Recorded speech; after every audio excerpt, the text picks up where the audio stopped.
And hello, everybody. Welcome. I'm Ruel. That's Chris. This is the R&R&R show. Chris, how the heck are you, my friend? I'm doing better now that we're live, on the air, ready to talk about some friggin' board games. Frickin' board games. That's what it's all about, folks. That is what it's all about, you know? That's what makes the world go round. Yes, Friggin' board games. friggin' board games. Chris, I just noticed. I was looking in the background. You have is it a Macbeth poster up there, or Oh is? yeah. Yeah. That was the one of the first show that I was in after I after I left university. Oh, Yeah, I nice. was Malcolm. Yeah, I was Malcolm in that one. Became Wow. king at the end. Spoiler alert. Sorry for spoiling a 400-year-old play, but Right. that's the sort of thing that you've signed up for here at the Exactly. R&R&R show. Yes. We want to Yeah. thank Paula Deming for the raid and welcome Hmm. everyone. Thank you, Hey, Paula, for everybody. that.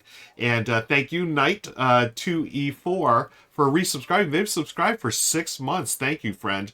Folks, did you know it's September? You can get 25% off your subscriptions here on Twitch to the channel, which helps support what we do here on the R&R show. And also, if you have an Amazon Prime account, you get one free sub per month. Feel free to use that here. And just to entice you further, friends, if you would like to subscribe, when you subscribe, you get a secret playlist. These are run-throughs that Richard and Jen have done already that go on this separate playlist, and you cannot view them anywhere else except if you're a Hmm. subscriber. So when you subscribe, we just whisper that, which is Twitch talk for direct messaging. Whisper. Whisper. Just like that. You have to listen really closely for these videos. But we will send you the True, playlist, yeah. folks, and you get to enjoy a bunch of videos that no one else has access to. So fun things. I want to welcome everyone. We have AG Fox, Rundoran from Germany, Guten Tag, Hey, and also guten Headbanging Tag. Maniac. Yes, all our friends are here. Thank you for hanging out, folks. I want to say hi to Feldfan, who was the first one here today. Thank you, Feldfan, and Night Well, it 2E4. seems Yes. like Headbanging Maniac is from the UK because they said hello. Oh, hello. Hello. Yeah, hello. Right? Are I, we right? I hope so. Pretty We, sure we we're shall right. find out. Folks, we got a great show today.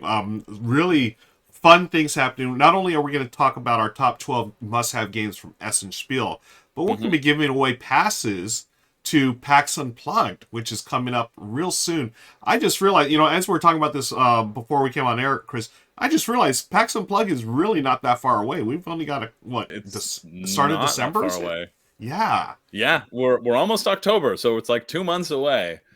This nice. year has been going by quickly, but yeah, we're going to be giving away passes, free 3-day passes to go to PAX Unplugged. PAX Unplugged, which runs from December 1st to the 3rd, and so the 3-day passes gets you into the entire event. And I'm planning Yes. on being there, barring something coming up in my schedule. I'm planning on being there. So if you go and you see me, you're gonna have to flag me down, tackle me in the middle of the hall. We'll no, please don't. I I was don't gonna want say, that. please don't listen to Chris right now. I take it back.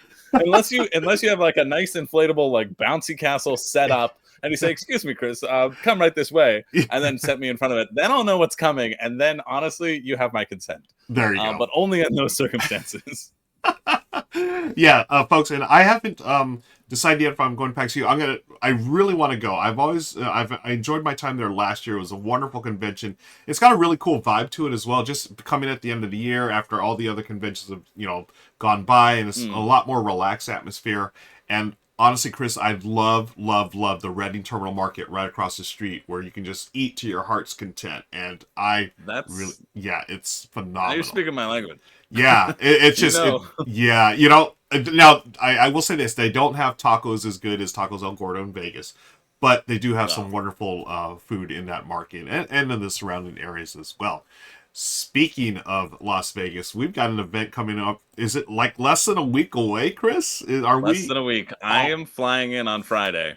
okay. That's what I'm flying in and starting Wow. my setup, Yeah. and then the event starts Sunday. Yeah. WSBG, which I know we talk about it a lot because we're both going to be there. I'm Yes. going to be doing the streaming. I've been running my tests and stuff. I'm charging all my equipment. I just figured out one thing that relieved a lot of stress from Oh, my good. plate. So I'm very excited for the event. I think it's gonna be an awesome, fun time. Nice. Yeah, I'm a convention guy now. I never thought I would say that, but I like conventions. I It, used to never care about them until yeah. I started like doing media and stuff, and now I can't get enough of them. It's really cool. Like, I always enjoy them because, as content creators, and we're here sitting in our rooms or our studios doing the work, and you connect with people through the magic of the internet, but to actually connect with them in person is a totally different thing, right? And Yeah. it's really cool to actually talk to people and actually play games together in real life. That's always a treat. Now, I will never advise to tackle people like Chris has asked to be done. But again, just virtual tackles, I guess, are fine. Do the You never tackles know down here with the what's gonna avatars. come out Yeah. of my mouth, and I just have to go with it. That's how I have to live my life. I'm gonna say something, and I have to abide by it. Live by the sword, die by the sword. Exactly. That's the style. Nice. We got some comments in chat. These are great Hmm. comments, folks. Let's talk about this one here. Yeah. Oh shoot, I just missed it. The still finding out. Sea Otter says, "I want to go to one of the big board game conventions in the near future. Just don't know if I want to go to Gen Con, PAX Unplugged, or one of the Dice Tower ones." Chris, any thoughts on that? I have thoughts on this, for sure. Yeah, I think I have thoughts too, especially. I think it all depends upon your convention goals, right? Yes. I think if you want to be really clear with what experience you're looking for. So, for example, the Dice Tower ones, and that's also very similar to WSBG too. These are what I would consider like game playing conventions, right? Mhm. Like these are the ones where you go. The focus is just playing games. If you want to set aside that time, that 4 or 5 days to go and just have a good time playing games, those are the ticket to go to, right? Yes. Because that's the focus. They've got a big library, people are there to play games, etc. I haven't been to Gen Con or PAX Unplugged, but if we look at something like Gen Con, i would I would kind of describe Gen Con as like the a game where you want to see the newest hotness, right? The Yep. next releases. You want to peruse the vendor booths and that sort of Yep. thing. So if you're more focused on, you want to talk to some publishers, you want to see what they have on offer, you want to browse a big store for like a couple of times and Yep. spend some money and get some games, like then it would be Gen Con. And then this will also be my first time going to PAX Unplugged, which I'm really excited about. Oh, And okay, cool. I feel like PAX Unplugged probably gives a similar vibe to Origins. And Mhm. tell me if I'm wrong, Ruel, because I've been to Origins, but I haven't been to PAX U yet. But I feel like there's a nice chunk. There's kind of a balance between the two, right? Yep. You get the vendor hall, but it's not as overwhelming as Gen Con. Right. And so you still have people who are there who you can talk to, but you can also have like a game playing um, focus, really. Right. Yeah. I know I contacted PAX Unplug in terms of like running a WSBG like mini tournament regional qualifier, and they weren't really interested in having that there because they didn't want to be like a feeder tournament. They just wanted to be like focus on games and then like game playing, right? Like that was kind Right. of their stance. Yep. What is your PAX Unplugged experience, since we're giving away passes? That's Yeah. seems to be the one to talk about. Exactly. So yeah, folks, during when we record the show, the top 12 list, we're going back old school, folks. If you've been here before, what we do is we're going to let you know a secret word that we're going to say during the top 12 Hmm. list. And then the secret word when you hear it, you're going to send us to contest@rahdo.com an email that has the title of the game that we're actually talking about. So just for example, if the secret word was dog, and Chris or myself say dog at one point, you'll note, hey, they said dog during, they were talking about Twilight Imperium. Then you would send in the name Twilight Imperium to contest@rahdo.com. So that's how it works. Um, I've got a good idea for a secret word, Ruel. I oh, think in honor of this question from Sea Otter, I think our secret word should be Sea Otter or just Otter. Otter. Hey, I love it. Okay, yeah, Sea Otter, you've been the So inspiration. So that's the secret word. yeah. Okay, let me make a note make a note of it here. So one of us, folks, is going to say Hmm. otter, Otter, at some point Yeah. during the show, and then you're going to send in the name of the game, whatever it is. I'm not going to tell you the name of the games yet because that's a secret. But Yeah. you will send in otter to contest@rahdo.com. You'll be entered to win one of two passes we're giving away today to PAX Unplugged. It's a 3-day pass, and we're doing this not once, folks, but twice. So this time you got a shot at 2, and then the next R&R show, you're going to get another shot at, I believe, 2 more. So we'll confirm that when it comes up. But yes. Yep. Dutch Yoda, unfortunately, the travel is not included in the prize package. And Dutch Yoda would be traveling from very, very far. From overseas, in fact. Unfortunately, that's not it. But hey, if you get here, then you gotta take it in. They're not gonna stop you at the door, right? You got a free pass, yeah. I also am gonna tell you right now that I'm gonna say odder, like ODDER, as many times as I can. I love it. So just to really make it super secretive, but specifically, it's an otter, and we'll have to like be talking about the animal. Gonna have to figure it out through context which one it is. I would love it if you said that otter is odder than the rest of the otters out there. Oh, yeah, man. Exactly. Tongue twister. Yeah, I'm not. I give up on that. It's an odd sort of otter. It is an odd sort of otter. Folks, thank you for all the follows. I want to say hi to all of you. Appreciate y'all following. Be sure if you want to subscribe to the channel, you get access to a bunch of videos that are no longer you cannot access anywhere else, folks. So be sure to use those subscriptions. You get 25% off during September. And going back to PAX Unplugged, I really enjoyed PAX Unplugged, Chris. Now I haven't been to Origins. I've been to Gen Con. I've done Dice Tower West. I would liken PAX Unplugged to Dice Tower West. It's a very it's a more cool board game play focused, whereas Gen Con, now I'm coming at it, we would be coming at it from a different perspective anyways. Gen Con for me is very business oriented. I have a ton of meetings with publishers. I do panels, I do all kinds of stuff there, but friends that go for just the experience of Gen Con, they still get their gameplay in. There's plenty of opportunities to play games. There's a lot of hot games there, brand new ones. But yes, it can be overwhelming, and there is, if you want the latest hotness, you're going to go to Gen Con for sure. So, as Chris said, Sea Otter and everyone else, depends on what your goals are. If you want to play the hottest, newest games and try to purchase them as well, Gen Con is your best bet. If you want to just go chill, play games and see other people, make new friends, you can still do that at Gen Con, but I think the experience is a little better at something like PAX Unplugged or Dice Tower West or one of the smaller ones. By the way, I want to thank Sea Otter and also Jan for subscribing. Appreciate you subscribing with Prime. Very nice. And we're getting close to our hype train, folks. Keep those subs and bits coming in. That's true. Every time you subscribe with Prime, Jeff Bezos loses money. So, I mean, what if you have a Prime account?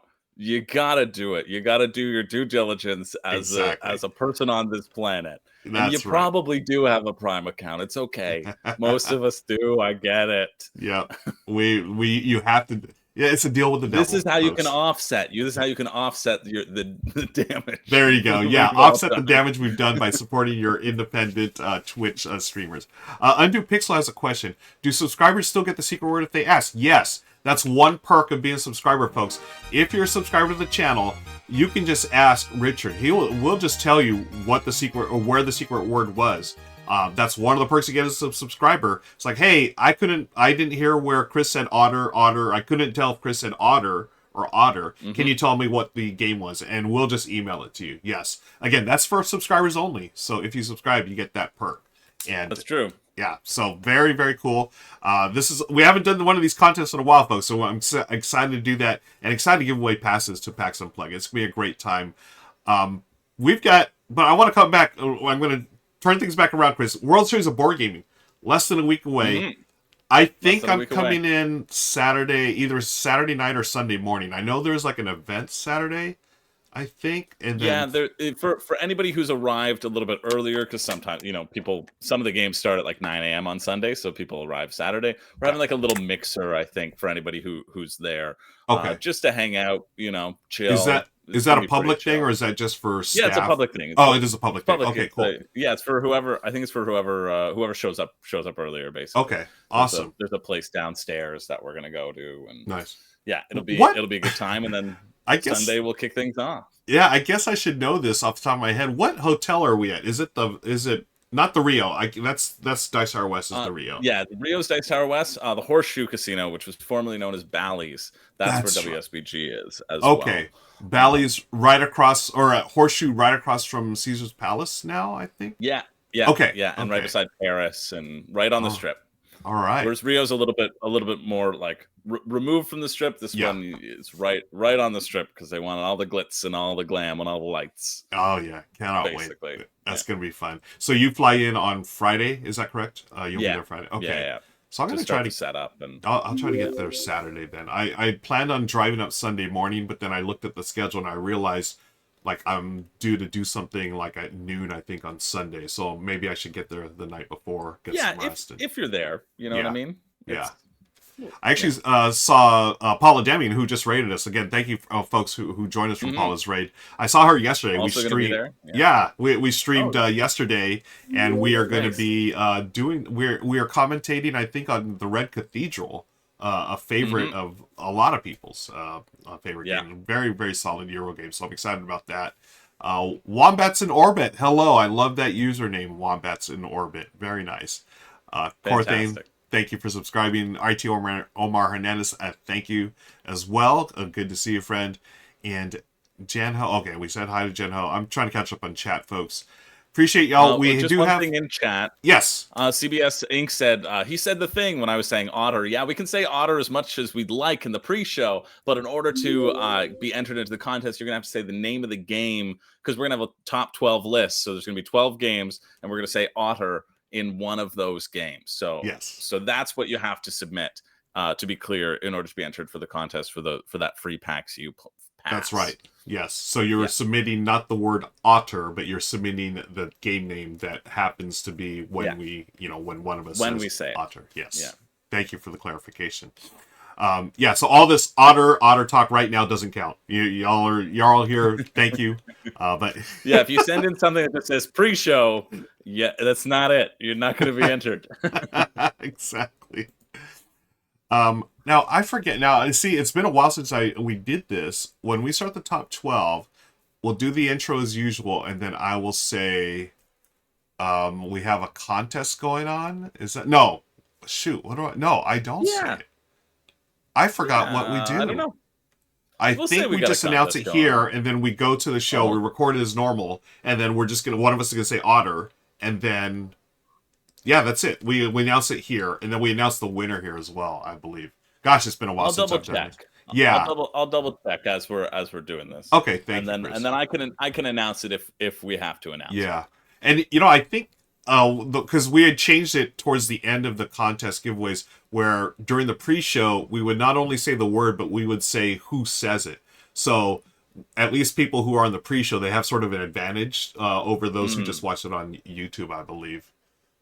I think that's how it is. I'll let you check, Chris. Let me see. Does anyone else know in chat? Undo Pixel saying the way it used to work is that you explained it in the intro of the actual show. That makes sense. More people can know about it, right? Yeah. They're going to have to come back here to find the secret word, but... Right. Well, didn't we... Yeah, there's... I don't know. I'll tell you. I'll give you a spoiler for my list. I didn't put the Cascadia expansion on my list. I don't know if it's going to show up on somebody's list, but I contemplated it. It was on my it was on my short list, but it wasn't on my main list. People are talking about Arc Nova, talking about Cascadia. I can put it in anywhere. Now I'm going to put it in every single. You know what I'm going to do? Wherever I want to put it, that's not it. I'm going to say Walrus. I'm going to say Walrus. I'm going to say some other sea creature. I'm going to show you how. Yeah. I'm just I don't know. You just got to say it. You just got to say it. Hey, that reminds me of this, even if it doesn't connect. Has nothing to do with it whatsoever. I love it. Yeah, absolutely not. Yes. I'm not subtlety isn't my middle name. I'll tell you that for free. But I can work it in. I didn't say I was going to work it in well. I didn't say I was going to work it in secretly. But I said I was just going to work it in. It'll be in there. That's the promise that I'm giving you. Oh, perfect. So we do this part here. Then when we start the show, I'm trying to get this straight in my head so I know what to do when we start recording. I will say, hey, we have a contest going on. Pay attention to the secret word otter. One of us is going to say it. And I guess, during this pre-show, we actually tell people who's going to say it. but in the YouTube video, you don't know. You have to watch the pre-show. And then if you're a subscriber, we just tell you the answer right away. So that's the way it worked. Okay, cool. Got all the different levels, folks. We figured it out. We have a couple of things. Before we begin, we are owed some stuff. We've got a this or that. We've got a top 3. Yeah, that was redeemed with your bits. Yes, bits. Your Rahdo points. Yeah, both by Undo Pixel. I was just scrolling up to see who redeemed it. So which one are we doing first, Ruel? Let's do a this or that, Chris. How about a this or that? So, friends, or that. We need your help, friends, for this or that. Type in 2 things, and Chris and I will decide this or that. Yeah. Peanut butter or jelly. Baseball or soccer. Stone Age or Twilight Imperium. Whatever it is. We take this very seriously. We do. And these are the definitive answers, by the way. That's one true. and only answers. So, and whatever the thing is that isn't picked is going to spontaneously combust. That's a new thing that just started happening. It's going to happen right now. I put it into motion. All right. Deathmatch rules apply. There it is, friends. You heard it here first. Let's start with Dutch Yoda. Dutch says Dutch stroopwafels or American knockoffs. That's a tough question because I think I think I've only had the American knockoffs now that I think about it. I honestly don't even know what a stroopwafel is, but I'm going with Dutch stroopwafels. Okay, guaranteed. Dutch stroopwafels are awesome. They're like little. Think of it like a little waffle, but super thin and crispy. But what you do, Chris, and you put it on top of your hot drink, and it sort of melts. It usually has like caramel in it. Oh, it's delicious. Right. I think I've only had the American knockoffs though, so I will go with you. Let's go with the Dutch. Dutch wins, of course. We got to go with the OG. Get rid of the knockoffs. Get them out of there. Yeah. We're going with the OD. The OG. Billy Pratt says deck building or tile lane. Oh man. It's this one's hands down easy for me. Well, I went through and ranked every single board game mechanic and did like a whole video series on that. Okay. So I know my whole list in my head, and for me, deck building was like number 3. Like I love deck building so much. Deck construction was like 147. There's a huge disparity between the two. That's funny. Yeah. I'm a tile lane fan, but it's a tough. So here's the thing. I like deck building, but I like it more, Chris, when it's part of like a larger, like a mechanism within like an actual board game. Totally. Like something like Clank is a perfect example. Clank, you have that little push your luck, you have dungeon crawl, but you're using deck building during it. Yeah. Tile lane. Tile lanes. I'm gonna have to choose tile lane because that's Michelle's favorite, and I get those. It's easier for me to get tile layers to the table because of where I live, Chris. That's what I'm saying.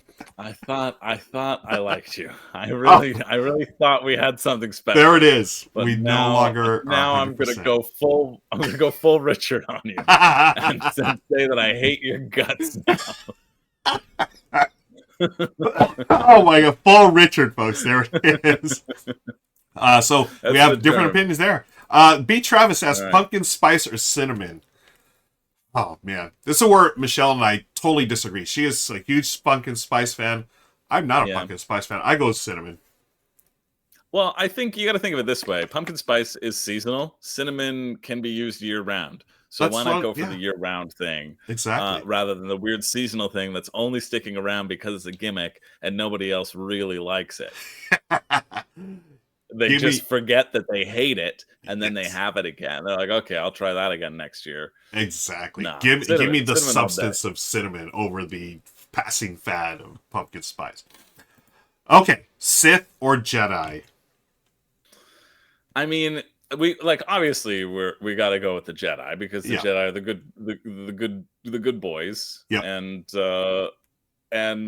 But the Sith powers, like if you're playing a video game, I'm always going to go, well, no, my morality comes through on the first play, and then I go back and I see what cool Sith powers you can have. But like the Sith powers are so much more fun. Like lightning is so much more fun than force push. Yeah. It's like, what, am I going to electrocute somebody or am I going to just push them?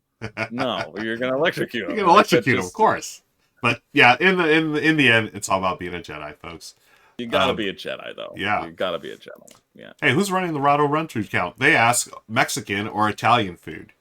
Well, this one's easy for me because I'm in Southern California and we're very close to the border of Mexico. So our Hmm. Mexican food is outstanding. So, of course, for me, I'm going Mexican food. In fact, I had a breakfast burrito this morning, friends. What about you, Chris? Your choice. Well, I had leftover pasta for Oh, for breakfast lunch. That's what I had. But I feel like I still need to go with it's tough. But oh no, but wait, does if we pick Mexican, does that eliminate pizza from contention?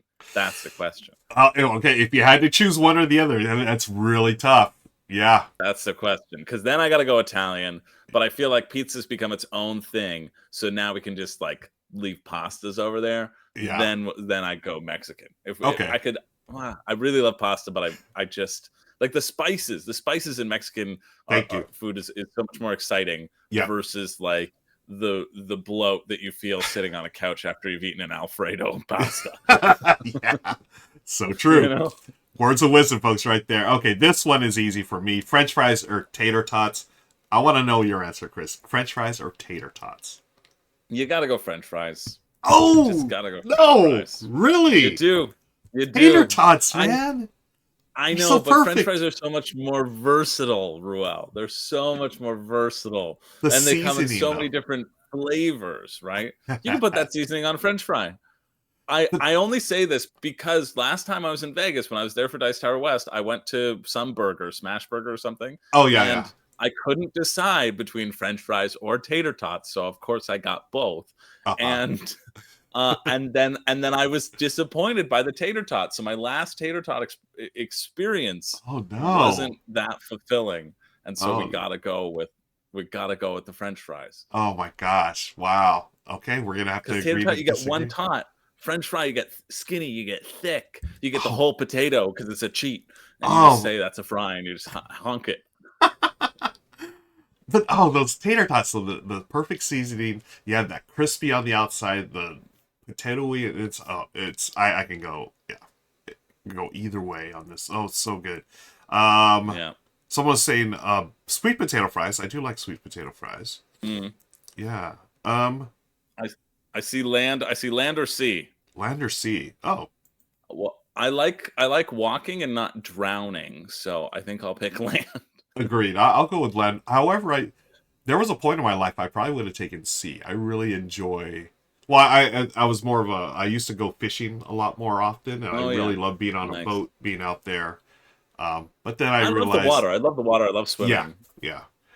But then I I don't love the like now. waves. Now Richard, everyone knows this. He actually grew up on a boat. He actually lived on a boat for many years in his childhood. So I don't know if I could live on a boat, but I've spent some time on them, and I really enjoy them. But yep, I'm going with land. I'm a land person. Yeah. What you Uh, can't play the only games you can play at sea are Chip Theory. Come on. that's right. We gotta all go land. Andrew Scott says headsets or iPods on live streams. I would love to go. Or was it That's a or good AirPods? question.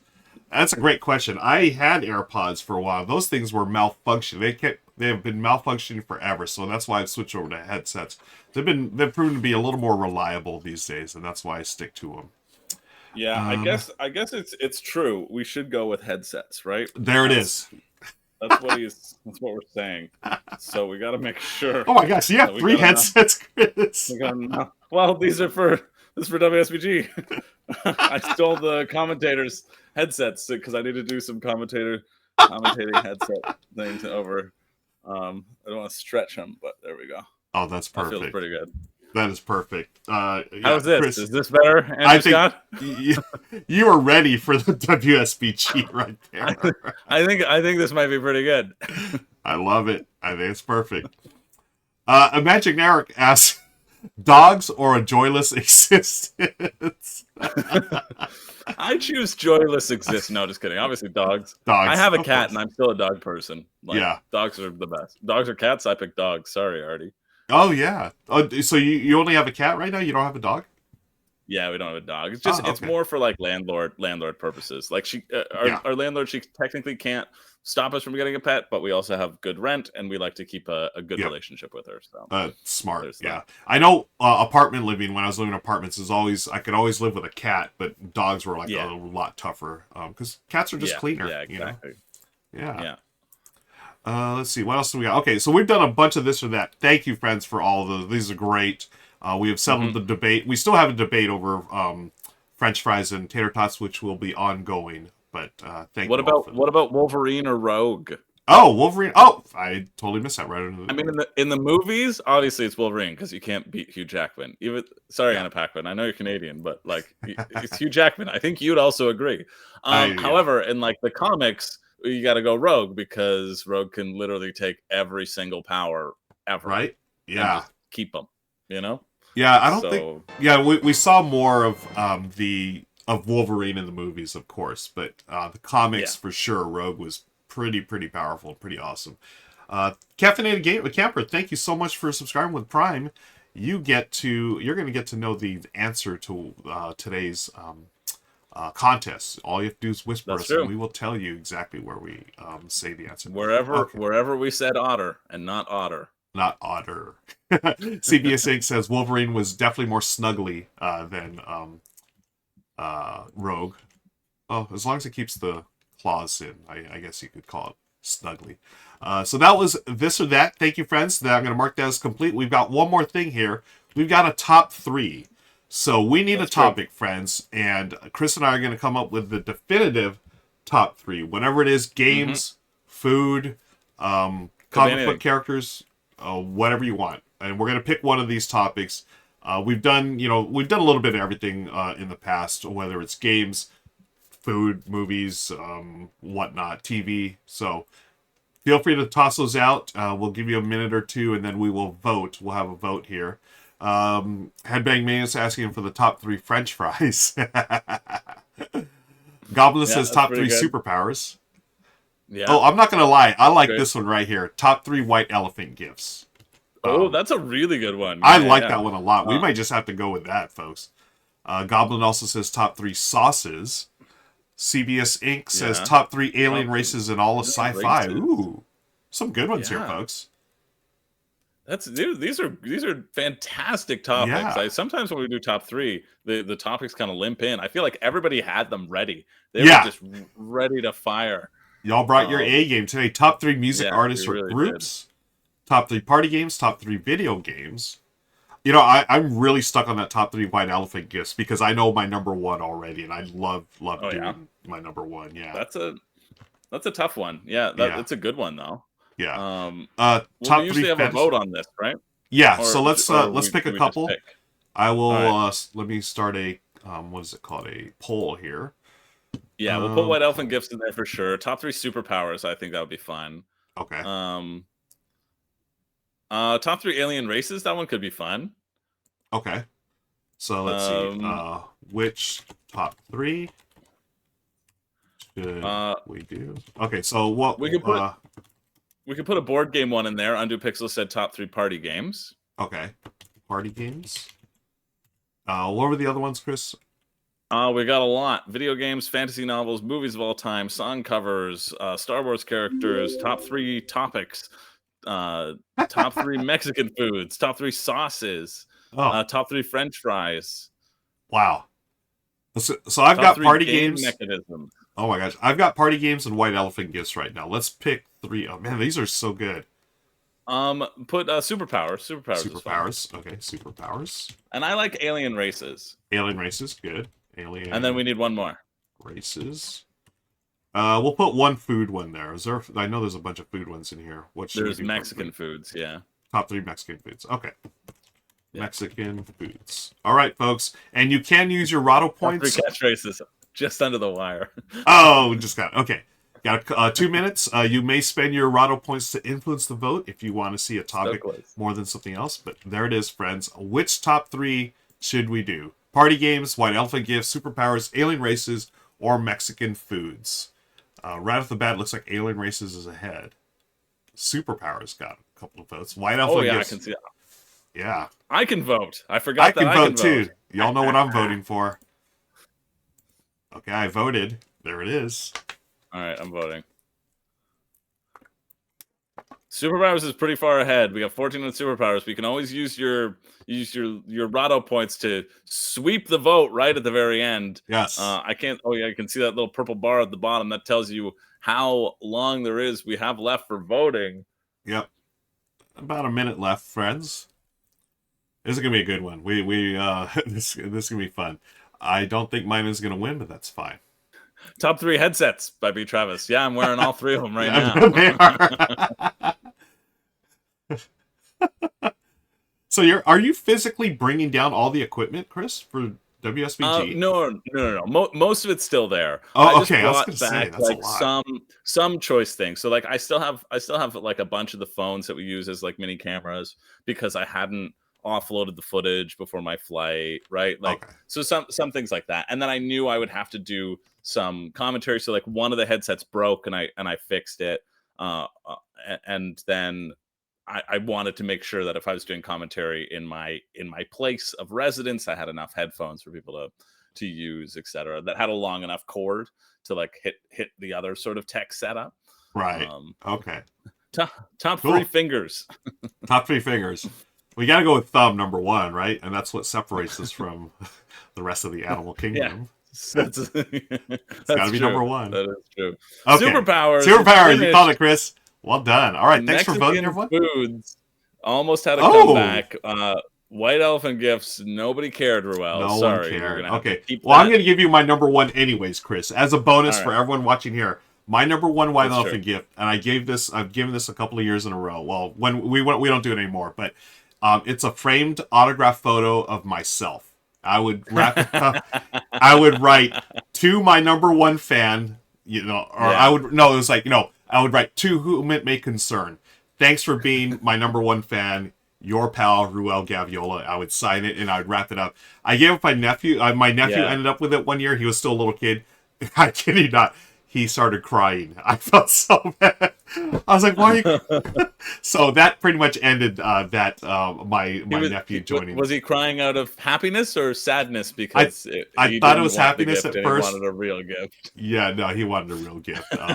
So we had to set a age minimum at that point. He was like really little at the time. So, but anyways, what's funny thing is too, just to wrap that story up, years later, now that he's a lot more grown up, many years later, he's done the same thing to his friends. He gives his autograph photo to friends. So that's funny. My nephew, really you're welcome for that gift that keeps on giving. Okay. So a white elephant gift for those in the chat, because we got some questions. It's also known as like Yankee swap or mean Christmas or whatever it is. Everybody buys a gift and you wrap them up, you put them out into a central area, and then you draw numbers or something. So one person will go up and they'll take a gift, they'll unwrap it, and everyone will get to see what it is. And then the next person can either take what that person got or go up and take something of their own and unwrap it again. You keep on going through like the list. So basically you want to go last because then you've seen what everybody else has opened, and then you get your choice of the pick, and then there's left with the dregs. Yeah, exactly. So you want everything to be around the same value to make it fun, right? Like if somebody there's an episode of The Office where there's a $20 limit, and then Michael buys an iPod and puts it in there. And it's like, oh, it seems like everybody loves my gift, and it ruins it. Just exactly like The Office CBS thing. Yankee swap. Yankee swap. All right, so we've got the top 3 superpowers, Chris, and I need to think on this one. I think I have my number 1. Yeah. Wait, what or is it a superpower or just? Well, so the thing I always want to do was time travel.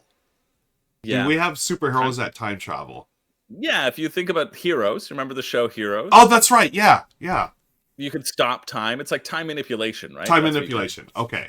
You could say. And even let's say Doctor Strange has the time medallion or whatever, and he rewinds time and gets flattened by the monster over and over again. Yeah. Well, you put it that way. Maybe I don't want time travel. The time stone, right? The snap and there's time travel is for sure a superpower. I would say time manipulation, like you can pause time, would be a really good one.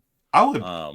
But yeah, I was specifically thinking that I got it mixed up with superpowers and just things I want to do, like, travel back in time or travel to the future. I was thinking Back to the Future, that type of thing. So that's not really Yeah. superpower. But yeah, now that you put it that way, time manipulation, I think I could do that. But now it doesn't sound as cool as just going back, jumping in a DeLorean and going back to the 50s, you know?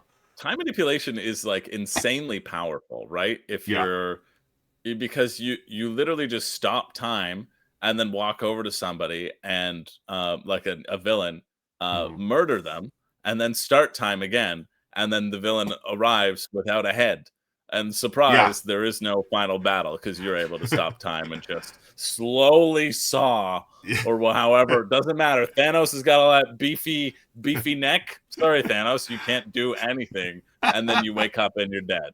Like, Oh my gosh. um, it's Yeah. the ultimate power. Like, it's unstoppable in Yeah. terms of super speed. Oh, sorry, doesn't matter how fast you're going because I've stopped Right. time and I'm gonna catch up to you Yeah. and do whatever Yeah. I need to do. You can Yeah. also break into banks.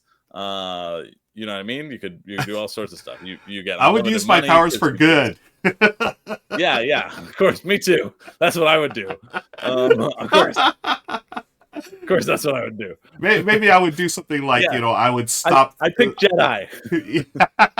We said I, Jedi, right? We said I Jedi. would stop like certain sporting events and then place wagers and then make money off of that. So maybe Yeah, that's not yeah, totally exactly. evil, right? Yeah, no, that's great. Yeah, Make money for the bookies. yeah, and I would use that Make money that for money. good. That's my Yeah, for excuse. charity. Yeah, there you Exactly. go. The I would definitely do that as well. That's what I would do. Time travel is on our list, number 3, I there guess, it because we is. said it Yeah. first. What about you, But Chris? there's What's a nothing good one? better than it. Here's one that, like, I know objectively isn't the one to pick, but I really like it. It was from Jackie Chan Adventures. If you ever watched that, there was like a cartoon. Jackie It Chan it was Adventure. Oh my it, gosh. yeah, it was friggin' awesome. Yeah. It was like astral projection, and so you could send your spirit kind of. I guess Doctor Strange kind of does this too. Yeah. Yeah. You send your spirit out of your butt. We're just want to be Doctor Strange. This is a list of becoming Doctor Strange. Pretty much. Um, uh, you send your spirit from your body, and then it can go and like fly around, and also you could go into people's dreams as well. And I think just like the reconnaissance possibilities of like astral projection are really interesting to me. I think there's a lot of different applications to it that that you could use it for, and you could use it to like it's like Inception, right? You could, if you can go into Yeah. people's dreams, you could then change their way of thinking through that dream. And so I Wow. think like the applications of that could be interesting because there are potential ramifications that would be untraceable to the hero changing the bad people's mind. Okay, I was gonna say let's get this straight because it sounds pretty evil up until that point. But now, what I'm trying to figure It out, Chris, depends on what you look at. what I'm trying to This is figure out, not a Chris, headset anymore. yeah, This has turned me into some sort of Mysterio style villain. how This is the does heel turn that the R&R&R show viewers were there it is? You did not waiting expect for. it, folks. Well, no, tell me this: how does now? I remember Jackie Chan Adventures. Well, a little bit. How does this play into that cartoon? I don't remember any of It this. was one of the okay. So in the first season, they were collecting all the 12 zodiac like stones or Okay, talisman, yeah, yeah, and if you held on to one, you'd get a superpower. So you get right. like super strength with the bull or Yep. whatever. And I think this was the sheep or something, but that was what Okay, you could do because then there was a whole episode of Jackie Chan going into um Jade's brain or something, like she was having nightmares or whatever, and then he had to like okay, fight her nightmare. I remember him being on a train and just like an endless train and running and jumping. I was just always thought that was got it. so cool. So I Okay, know like it's objectively not a good one to pick. Like if you could pick anything, like super speed is probably better, or like super strength or flight, right? Like those are yeah, all good classics. But I think astral projection gets the benefits of like invisibility without the risk. So right, that's yeah, right. You can't necessarily move things, so it's a bit harder. yeah. But But it seems, yeah, okay, that's a good one. So that's our number 2, folks. Astral projection. I never would have thought, but I like your reasoning behind that. We've got yeah, one more to go. Top 3 superpowers. We've got time manipulation. We have astral projection. What is a good yeah. third one? I mean, I Flight keep is a thinking about classic. Flight's a classic. I'm thinking, have you ever, there's an anime called My Hero Academia, which is Mhm. going into its last season, that if you've bought into the idea of superpowers, you need to watch it. It's so freaking fun. It's about a superhuman society. They all have quirks, and what I love is that all their quirks are so unique, and ones that you would think would be horrible. People use them in really unique ways to become like awesome heroes. Oh, Um, so okay. so there's like, well, there's one villain. Not that I relate more to the villains, but one of the villains, like his quirk is stress. It's literally like the more stressed he is, Uh-huh. the stronger he is. And so it's just Wow. like he's like a businessman, and he's stressed all the time. I just think it's so funny. That There's is there's one guy hilarious. whose sweat is nitroglycerin, so he can use that to like set off explosions. And Wow. he's always yelling all the time. And I like to think it's because he's gone deaf from all of the explosions that he's been producing right next to his ears. Not that he's just like really angry. Oh my goodness. Wow. Um, there's there's uh there's a quirk. There's a quirk called, what the evil villain has. It's called One for All, and it's, you can steal people's abilities, right? So if you're Ah, living in a superhuman society where everybody has an ability, that's yeah. kind of like the genie wishing for more wishes Right. sort of superpower. But you also have to be evil, because then you're literally taking a part of someone's identity and Yep. taking it for yourself because you want that. That's Um, wow. That's a pretty good there one too. yeah, there's one I guy who kind of like astral projection, can make parts of his body, like, things go through it. But right. so when that happens, if he does that to his lungs, he stops breathing. And so like he can go through the earth, and then he can turn himself solid again, and it shoots him out. And so he has to like predict and calculate the angle at which he enters the earth to anticipate the angle at which he's coming out of the earth. Oh my gosh. It's so cool. If you haven't watched My Hero Academia, it's like one of my favorite animes ever. It's Wow. so much fun. Um, so I pass. There's too Okay. many. There are You too many. choose it for well. You There's a choose it. lot of great suggestions in chat as well, friends. I mean, True. I see the ability to fold a fitted sheet. that one Honestly, that's my number one. that's got to be my number one. I don't know. So Michelle definitely has this superpower because I don't know how to do it. I could never do this. So that's going to be our number one. Folks. Either that or Flight, one or the other. So we've got Yeah. time manipulation, we've got astral projection, and we have the power to fold a fitted sheet or flight. One or the other. We'll let you all choose. That is our definitive top three. Thank you for spending your Rahdo points on that, folks. Yeah. Let me mark that done. And that is done. Thank you for that, Undo Pixel. Appreciate it. And yeah. Oh, that was too much funny. That was too much fun.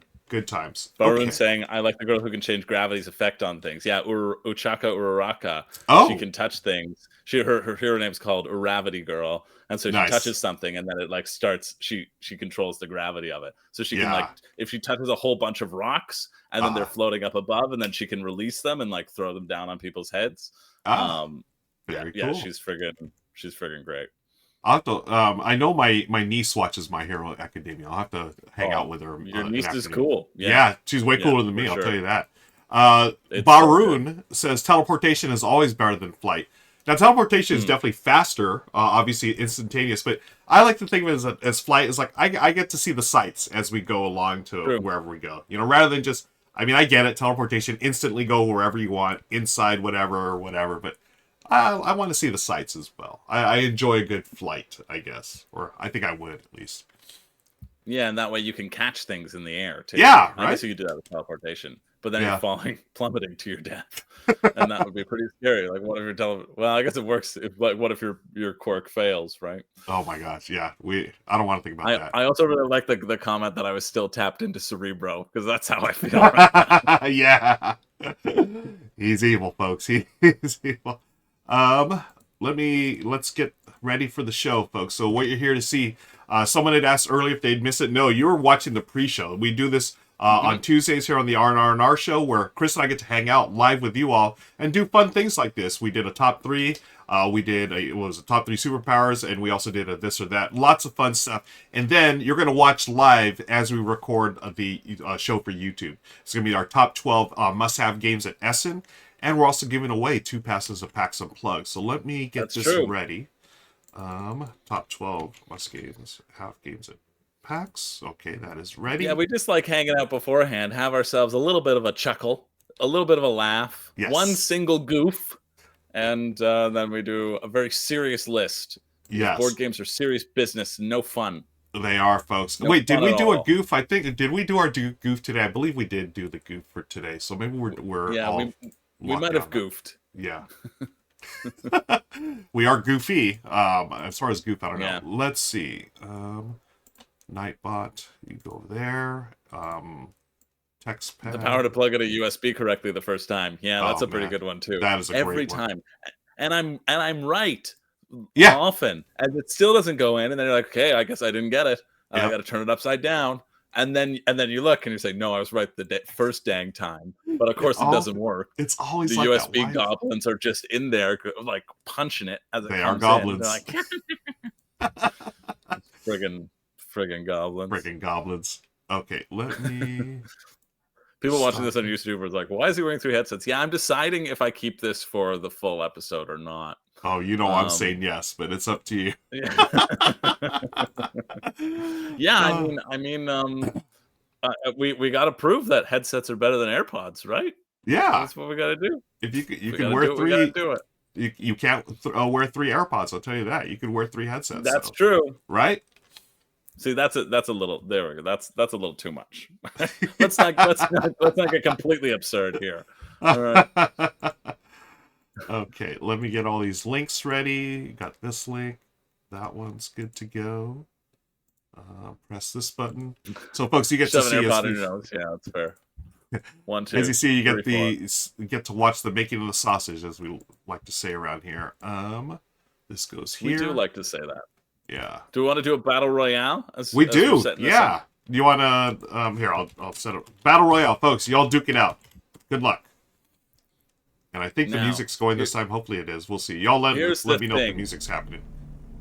Every time we see nothing but bloodshed, and I'm expecting better things from you all. Okay. We have a lot of people. Oh my gosh! Into this, whoa! Into this battle royale. I can't even see who's who.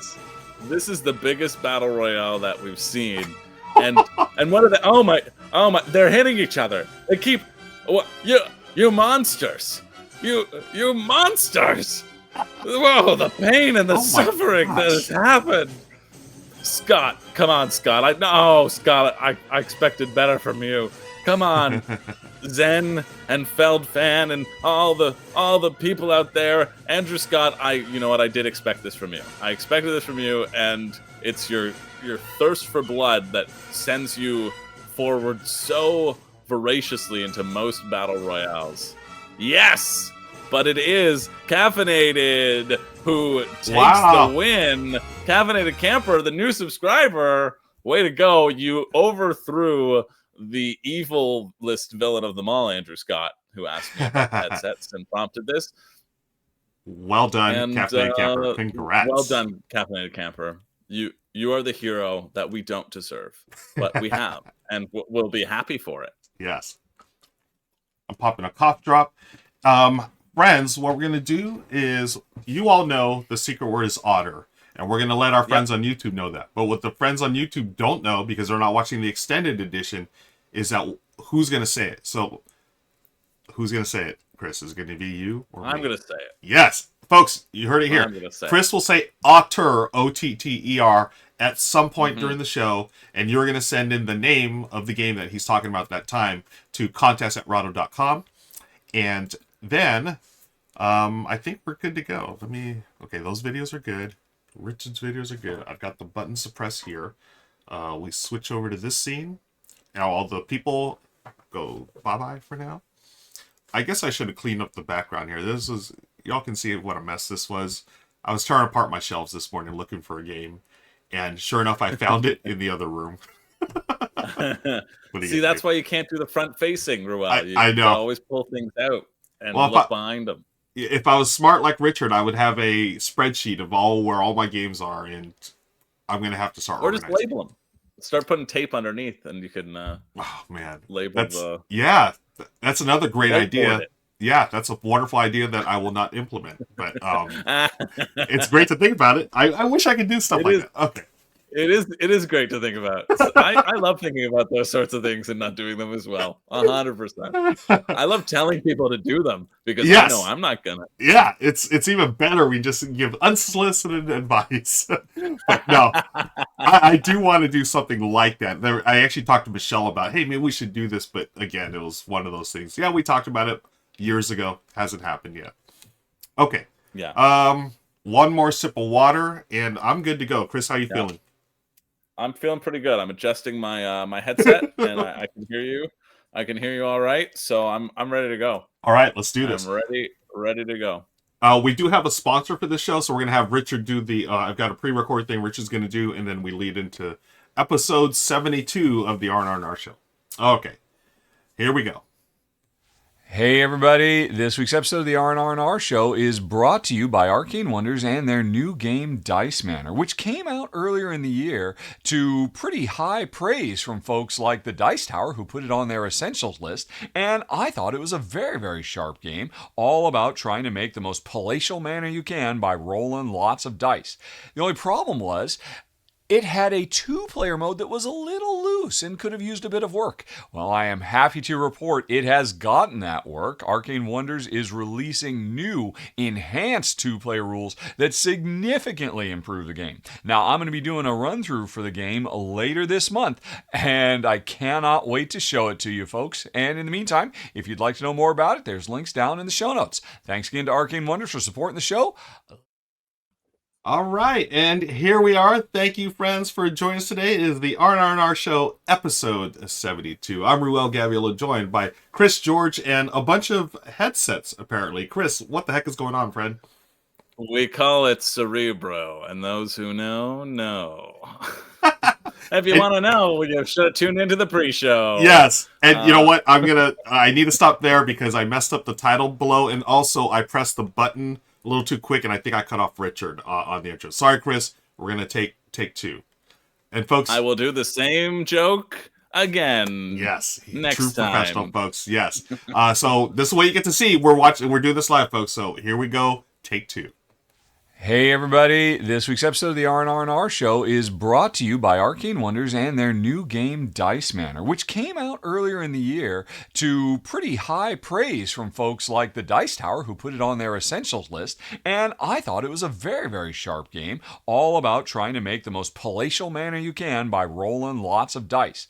The only problem was, it had a two-player mode that was a little loose and could have used a bit of work. Well, I am happy to report it has gotten that work. Arcane Wonders is releasing new, enhanced two-player rules that significantly improve the game. Now, I'm going to be doing a run-through for the game later this month, and I cannot wait to show it to you folks. And in the meantime, if you'd like to know more about it, there's links down in the show notes. Thanks again to Arcane Wonders for supporting the show.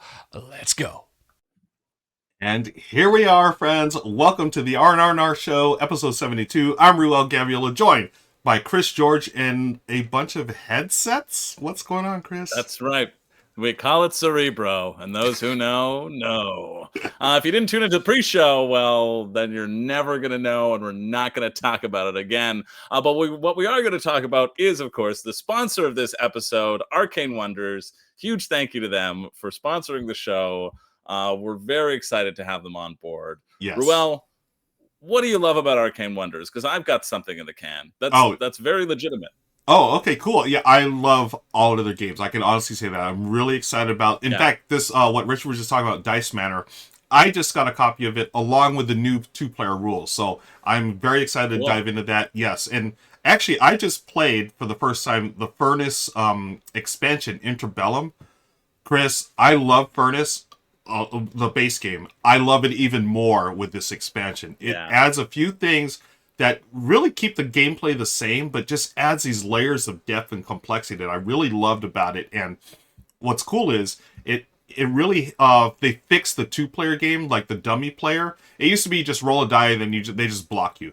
But now it's a little smarter. It has you can pick different characters and you roll the dice still, but now based on their a hierarchy, they can take certain things or go to certain cards. And then they actually have a production phase where they, generate money and stuff. So you have to beat their score. I love that.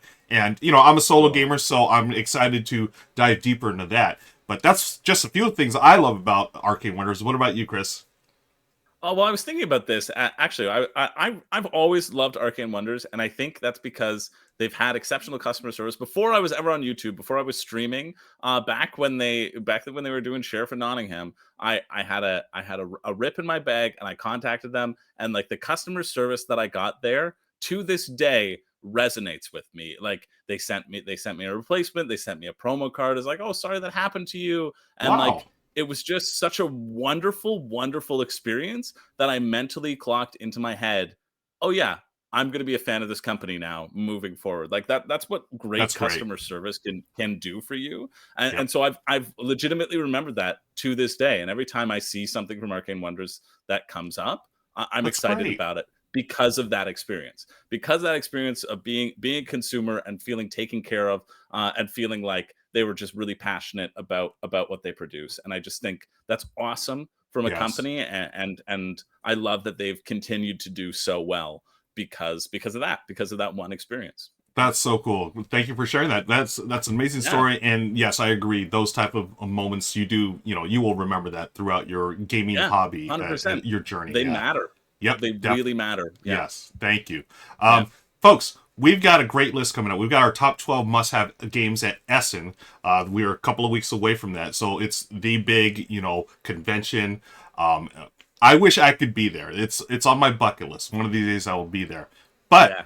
another convention that's coming up real soon here in the U.S., Chris, is PAX Unplugged. That's true. We're excited about that as well, right? We were just talking about this during the pre-show, folks. You can hit the links below to check out the Hmm. extended edition of the R&R show, where we talk about all kinds of topics and do all kinds of fun stuff.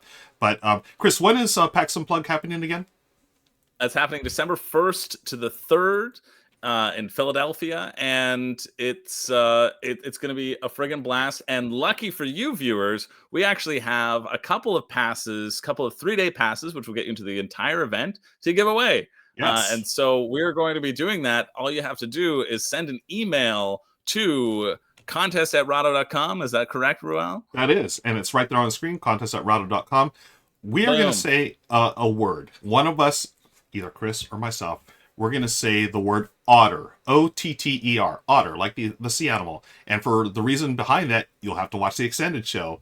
And one of us is going to say it during the show, one of the 12 games we talk about. And what you're going to do, friends, when you hear that word, write down the name of the game that one of us is talking about, then send that Hmm. in your email to contest@rado.com, and you'll be entered to win a 3-day pass. And there's two of them. So I was doing 2 3-day passes, folks. You could win Yeah. one of those by entering the name of the game at contest@rado.com. Okay, and again, PAX Unplugged here in Philadelphia, Pennsylvania, December 1st through 3rd. Want to thank them for hooking us up with a bunch of passes. We're going to be doing this not once but twice, folks. So today, and then we have another show coming up. We're going to give away some more passes. All Yeah. right. So just stay tuned for that, and stay tuned right now because we're gonna put it somewhere on the list. Who Yep. knows where it's gonna be? I guess you're gonna have to wait and find out. Exactly. And on that note, let's kick things off. Friends, Essen Spiel is coming up, and it's right around the corner. And Richard, Chris, and myself, and we all looked at the big old list of games that are going to be there for sale. There's going to be a ton of stuff Yep. there to demo, but we specifically looked at the games you could buy at Essen Spiel, and we've got our top 12 that we believe you must have. And Chris, you're going to lead things right off with our number 12. Hmm.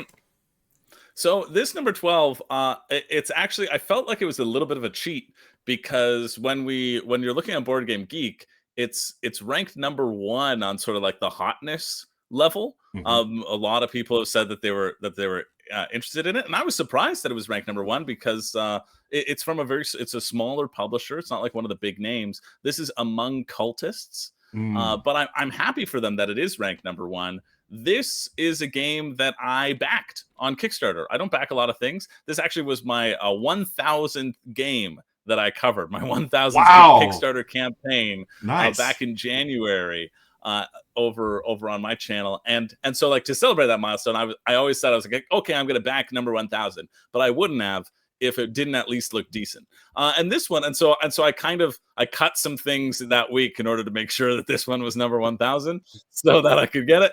But this is basically Among Us, the board game. It's Oh. also like going to be fulfilling very soon. But this is, I feel like a lot of people, pandemic, Among Us was kind of a huge craze, right? A Mhm. lot of people played it. It was a great virtual game to play. And then I feel like a lot of people were thinking, okay, how do we make this into a board game? Right? Like, how do we change the video game and make it into like a fun, exciting board game? And from what I've read and looked into, I think this is going to give you that experience in a board game. It feels well thought out. It doesn't feel like belabored. It feels like it kind of does its own thing as well, but it'll remain true to that core of some people are the imposters, and you're going to run around. You're going to have to do things in various rooms and not get caught with each other. And you can like slip cards into the different locations, and then that's how you can figure out if you've been murdered, if I'm remembering correctly. And so Mhm. it seems like it'll really capture the spirit of Among Us in that sort of social deduction realm. And so I was excited to hear that it was delivering so quickly from their Kickstarter in January. Like, that's a really quick turnaround time, less than a year in Yeah. Kickstarter. And I think they were pushing for Essen. And so I think that's why they had that quick turnaround time, is so that they can have this big launch at Essen. And so when I saw it on the list, it was the first thing that I saw, and I said, well, it feels like a bit of a cheat, but I want to put it on my list because I'm actually getting this. And Nice. and I think it looks like a really neat and true adaptation of Among Us, and I'm excited to get it and test it out and see what it's like. Yeah, I'm excited about this one too, and I also saw the list, Chris, and that was one of the first ones that popped up as well. Yeah, I'm like, okay, it looks great. As you saw, our friend Becca Scott was did their playthrough and how to play. It yeah, looks like a lot of fun. Again, I'm not always the biggest social deduction fan, but there was something about Among Us when we're all locked up in the pandemic that it just naturally played. It was like the game to play, and I have a lot of fond yeah. memories with friends and also my nieces and nephew. We got into, and it was always funny. Like, hey, let's kill Uncle Ruel. It's like, great, thanks guys. And I think this game will have a lot of those type of moments as well. So Yeah. yeah, Yeah, good call. it's a little odd how that sort of happens. It gets odder and odder, but when they they team up on someone, Yeah, ODDER, of course, as I'm saying it. But you know, that's yeah. I'm excited to see how it shakes out. yeah. Becca Scott, I think, also did the night phase. I think they have an app, and there's like a close your eyes, open your eyes. So I think she voiced Oh, that as well. That's oh, what they okay, were, cool. when I was checking on Kickstarter recently. That's like their first image, Got basically. it. Okay, Yeah. cool. Otter, AODDER, folks. Let's move on to our number 11. This one's my choice for games that we must have at Essen.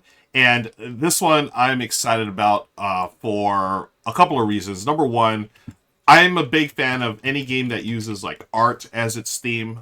That's really tied into things that Michelle and I really enjoy. We've always enjoyed these type of games. And number 11 is a game called Art Society. This one here, Hmm. we don't have anything from Mighty Boards yet, but it's from a first time designer named Mitch Wallace. And what it is, Chris, is you are collecting art, and what you're doing is bidding on the art pieces here.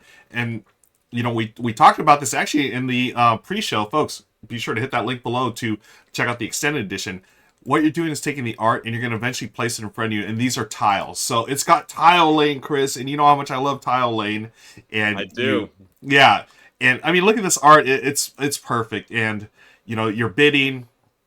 You're hoping you have the right pieces of art to go to the right places to score the most victory points. I was hoping there was a video. I don't see any videos here that we're able to use, but regardless, Mighty Boards, they've done a lot of great things. They did a really wonderful tile lane game called Hamlet. Was it Hamlet? Yeah, Hamlet. That came out last Oh, year. okay. So it's the Same same company. crew, right? Yes. So Cool. they're based in Europe, and just what they did with Hamlet, really, it's a different take on, I think it was worker placement tile lane. I'm hoping that they've done something really unique here as well as far as bidding and tile lane, and that's why I'm excited about this. It's coming to Hmm. retail in November, but it will be available at Essen, according to BGG. So This is one I'm excited about. Art Society, excuse me, by Mitch Wallace, not Martin Wallace. Mitch Wallace, published by Mighty Boards. I mean, I love tile layers. I mean, I saw a bunch of them on the list. I tried not to put all the tile layers on my list, Chris, but I had to have at least this one, Art Society, coming Cool. soon from Mighty Boards. Okay, that's our number exciting. 11. We've got number 10 coming from Richard via the magic of video. Richard, what do you have for us, friend? Alrighty, guys, very interesting. Chris, I have to admit, I know nothing about Among Cultists because it's a 4-player minimum game, but I do look forward to seeing what you have to say about it because there must be a reason you would rank it so incredibly high. Well, I'm going to be cruel and say, why didn't you say so, buddy? I got it right here. And I can confirm Art Society is a very sharp and incredibly satisfying tile layer trying to squeeze all those paintings up on the big wall. Nice stuff. But what's next on our combined list? What is number 10 that I'm going to tell you about right now? I'm really stoked for this, folks. It is E-Mission, which was formerly known as Daybreak. And now this is the latest co-op game from Matt Leacock, and I gotta tell you folks, his recent release, Forbidden Jungle, this is one of his best designs in years. I really love this, and so for that reason I am very excited about seeing what else he's got up his sleeve, because I mean I've always enjoyed his cooperative designs, and what's really interesting is this is such a departure for him because it's not about physically running around the board and fighting fires in various and sundry forms, but it is an economic management simulation about trying to stop climate change and reverse it. And what's really neat about this is the game comes with 150 unique project cards, each one with unique art that I can't wait to see this deck, because each one of those 150 projects are things that are being done in the real world right now today to actually reverse the course that we are on for our planet. And I don't know if you're like me, folks, but this year it has become more apparent than ever just how incredibly pressing our need is to turn things around. And this game seems to me to have the potential to be a really inspirational title to actually show off all the different tools we have at our disposal to change things for the better. I mean, I am sometimes amazed when I see some shows on YouTube talking about, well, did you know they're working on this in this country and they're working on this in this community? And I can't wait for an entire game devoted to 150 different ways that we can right this ship. And it's got presumably a fantastic design from Matt Leacock working in a new gameplay style he hasn't done before. So I expect it's going to be a really fun game too, in addition to being inspirational, which is why E-Mission, I have to admit, I kind of prefer the previous title, Daybreak, comes in at number 10 on the list. Okay, I had no idea this was a game that was coming out, and maybe I think I'd heard of Daybreak, but yeah, E-Mission, right over my head. I had no idea this was a thing. But like Richard said, I like the name change. Okay, you do like the name change to E-Mission. Yeah. Yeah, I do like it's a little less catchy than Daybreak. I always find it a little odd when people put like a little hyphen in the middle of a game, but I think it would be even odder to keep it as Daybreak in order to DDER, of course, in order to to really hammer home the idea behind it, because like it's an E-Mission and you're fighting emissions. This was on backer kit. Okay. I think this year, I feel like I covered it recently, and I read through the rule book, and I thought it looked really solid. I thought it looked like another really solid co-op design. I like all of the card play. If I'm remembering correctly, I'm a bit hazy on it, but the card play, you're getting all those different symbols that you saw being pulled up. And so it's kind of like chaining those things together in order to have those effects on the board, right? Right. But I think they stick around, and I think that was exciting. Honestly, my memory of it is fuzzy, and I have to go refresh myself on the rules. Yeah. But I remember the feeling of looking through it, and I know it was close to like pick of the week status if it Oh, wasn't okay. that. Yeah. For it looks solid. It really does look solid, Yeah. and I think like when it comes from Matt Leacock, and it's co-op, you're just like, okay, it's gonna be solid, and I don't think it will disappoint either. So Right. yeah, Yeah. I And that's think a solid pick. yeah, and that's for the reasons you talked about, and also Richard. It's Matt Leacock. It's cooperative. I've got to take a look at it at the very least. So definitely interested in that. Let's move on to our next game. Chris, back to you for our number 9. So this one, I mean, it also feels like kind of a cheat because I think it came out at Gen Con, but we're just talking about games that you can buy at Yes. At Essen, and you can definitely buy this. It's an expansion for a game that I want to add to my collection. I've played it. This is Revive. Call of the Abyss. Call of the Abyss. I thought it was either Call to the Abyss or Call of the Abyss, but it's Call of the Abyss. I think Revive is such a good game. If you're sleeping on Revive, like don't. I wanted to include this on the list just to be able to talk about how good I think about Revive. I played Revive at Breakout, which is a small convention in Toronto.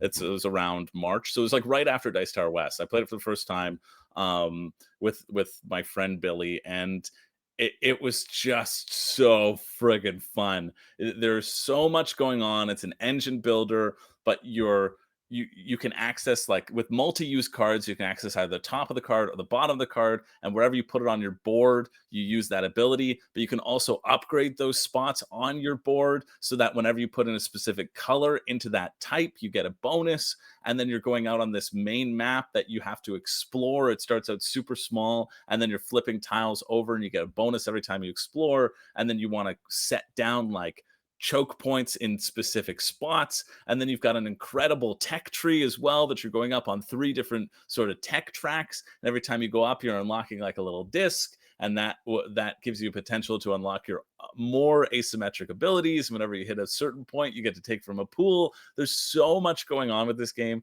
but it just works. And the expansion, just gives you more asymmetric factions and some more different abilities, and like everything that I think makes the game great, I think you just get more of in this expansion.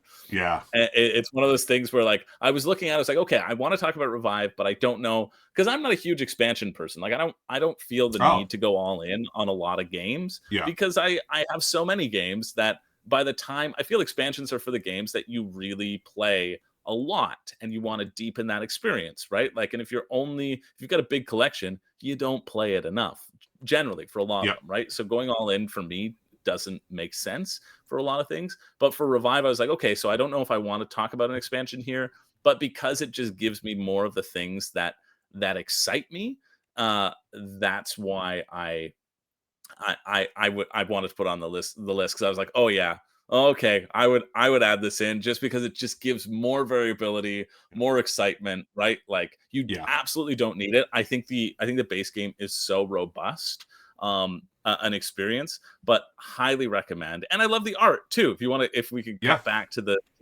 box, you just get this like lovely underwater adventure. It's like you could swim in a sea, right? Swim in a deep blue sea filled with jellyfish and walrus and mermaids and lots of other sea creatures that I could name.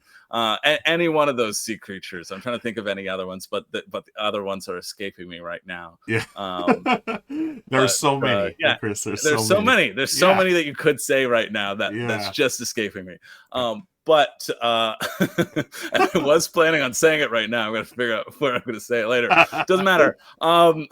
Because I thought that joke was funnier. Anyway. But yeah, I think this is just such a good game, and highly recommend checking out the base game and potentially the expansion as well. Yeah, and I have not played this yet, but I know that you and Richard both speak very highly of this game, and I'm excited to give it a shot. And just going back to what you're saying about expansion, it's so true. Earlier in the show, we're talking about our sponsor, Arcane Wonders, and how much I love Furnace. Now, Furnace, I think the base game is wonderful, but if you are, if you're a veteran gamer and you really like Furnace, definitely get the expansion because it's going to become a more robust, complex, not Right. complex, but a little more more complexity or depth to the game. Yeah, But there's in nothing depth, wrong, right? yeah, and there's nothing wrong with the base game. And what I love about expansions like this, and this is what it seems like with Revive, and you were saying, it just gives you more of the good stuff, right? If you really like the game, hey, we're not going to change the gameplay. We're just going to give you a bunch of stuff to add on, like, hey, makes it really cool, or it gives you more options and whatnot. Because I know there's been some expansions. I don't have a good example off the top of my head, but expansions where it just changes the fundamental gameplay so much that it's like, well, this is like a totally different game now. Like, why didn't either you include it right off the bat or just you make a different game, But anyways, Revive, folks, a very good call for number 9. Let's move on to number 8. Back to me. Chris, you know how I said I was just talking about my first pick. I'm just, I can't put all tile layers on this list. But this is a tile layer. It's a tile layer game. I lied, my friend. I lied. Our number 8 is Tucana Builders. This is based on the Trails of Tucana, a roll and write game that came out a little while ago. It sort of flew under the radar. See what I did there with Toucan? Flew under the radar. Anyways. I see what you did there. Yeah. That's a little odd reference, but no odder, ODDER, than the ones you're making, Chris. Chitchat Builders, it's a tile laying game of what you're going to do, and again, there's no video here, but this is coming out Spiel, where you're laying down these tiles of different terrains and stuff and trying to connect routes to the different areas. And what's neat about this, what I like about this, and it reminds me of the roll and ride a little bit, at least if I remember correctly, where you can go for the points now.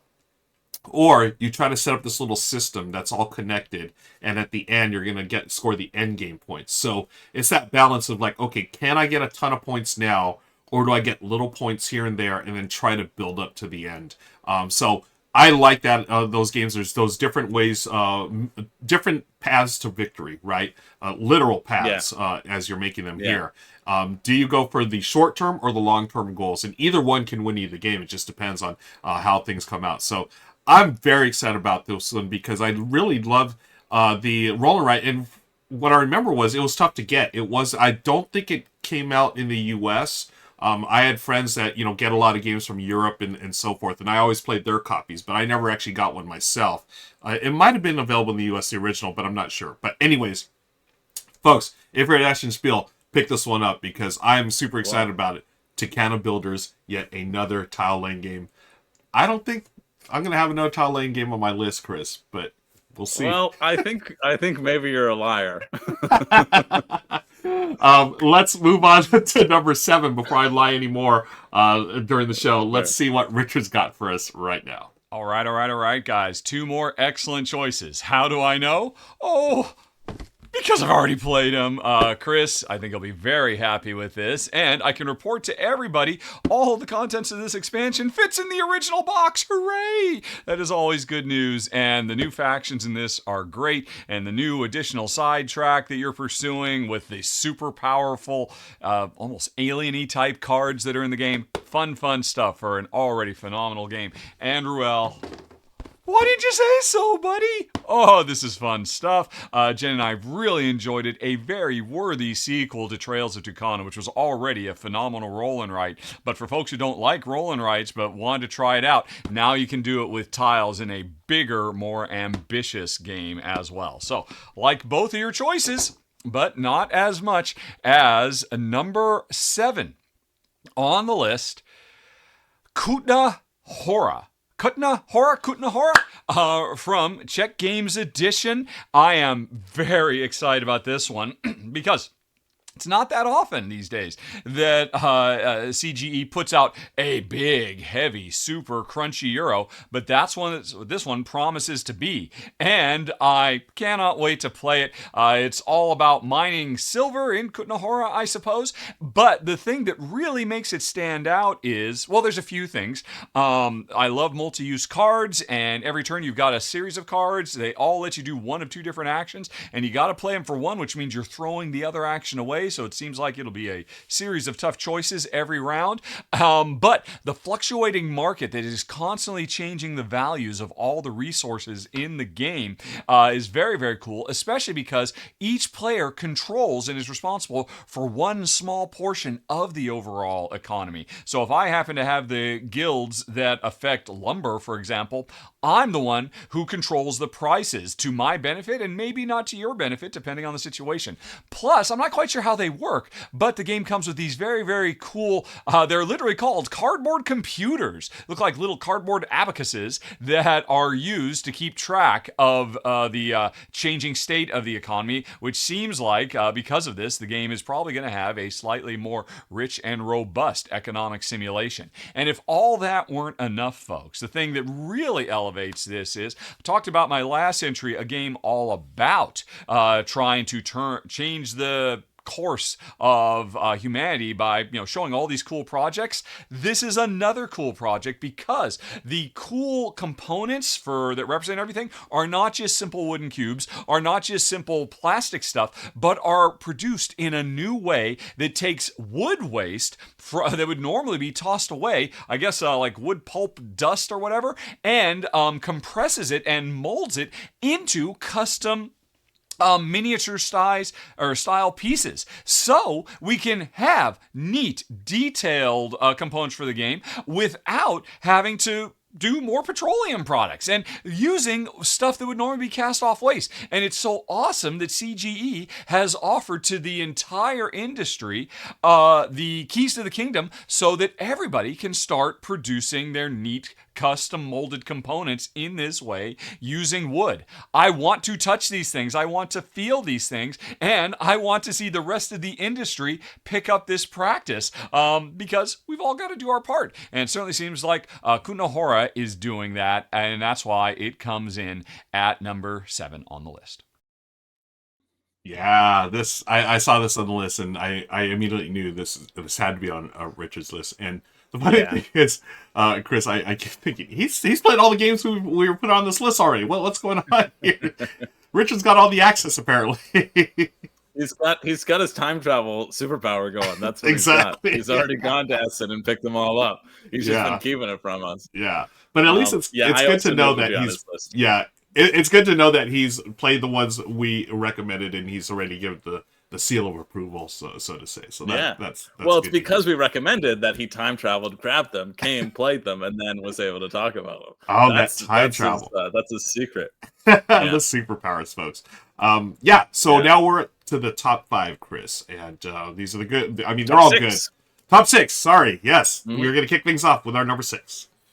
Yeah. I just think it's also, just before we do, I think it's so cool about CGE's new molding process. Oh yeah. I think that like with the new stuff. I also know that like Burnt Island, when they did the new Endeavor Age of Sail or Deep Sea, that was the one. They had their inserts were like made out of sugar substance, right? Like not as much plastic and still like formed cool inserts. And I just love to see when companies do that sort of innovation and like care about our planet and make sure that all the toucans and the walruses and any other creatures out there could all be, the creatures, safe and sound. All the creatures. Yes. But yeah, let's move on to my number 6. Our number 6 that doesn't take place on Earth. In fact, it takes place in space, and this is something that's delivering to backers right now.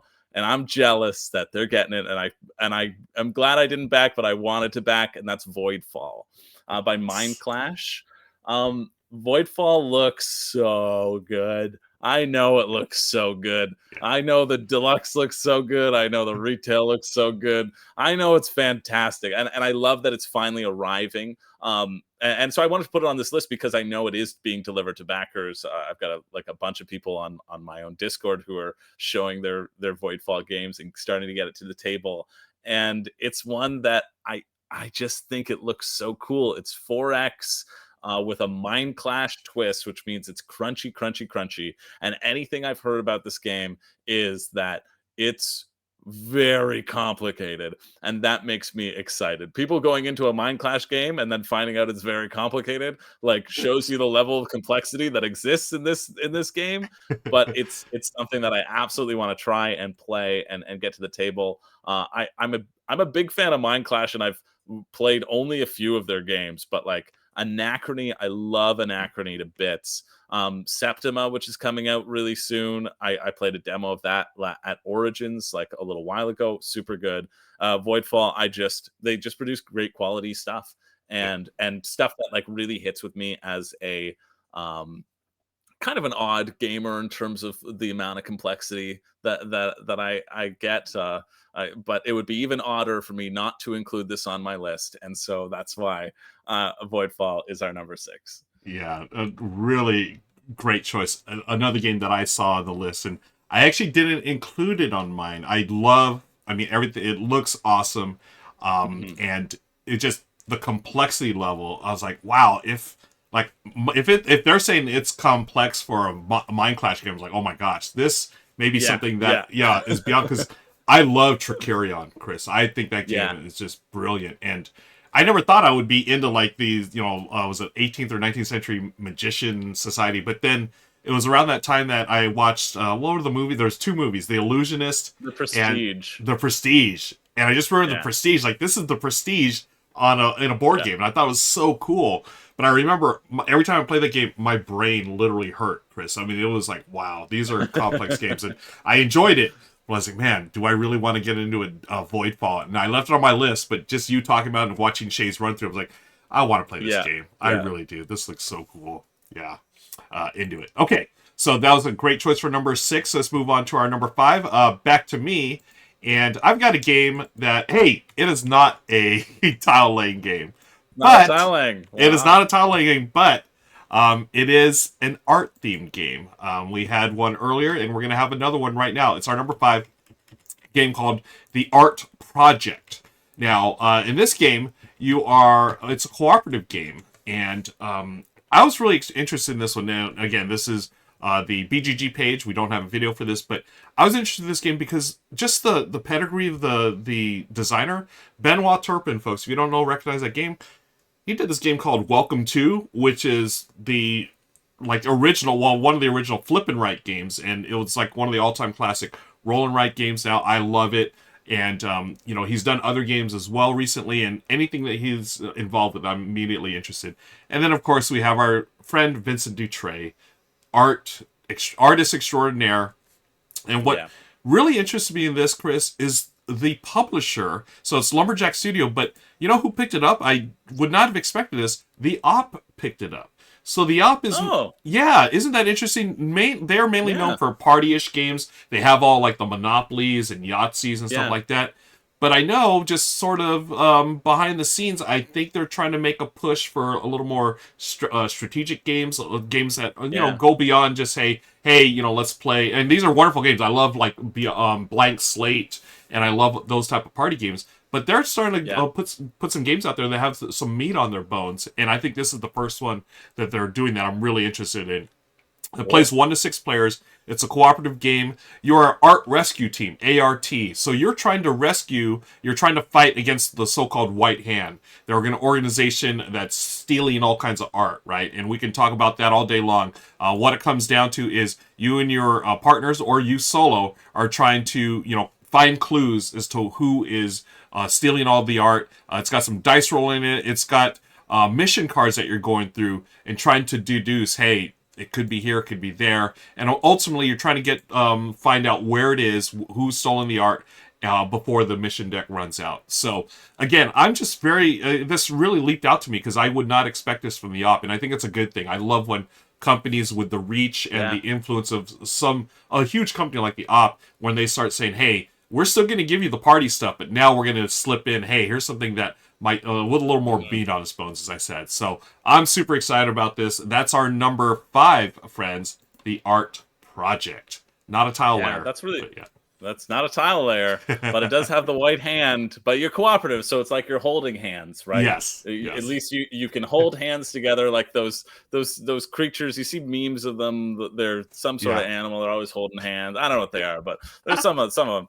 But yeah, I think that's really cool. The op also does Dice Throne too, don't they? Yeah. I think they have the rights to put Dice Throne out into the world, which I think is awesome. Another great that's game. That's great. That's really exciting. Yeah, super excited for that. Okay, let's see what Richard's excited for at number 4.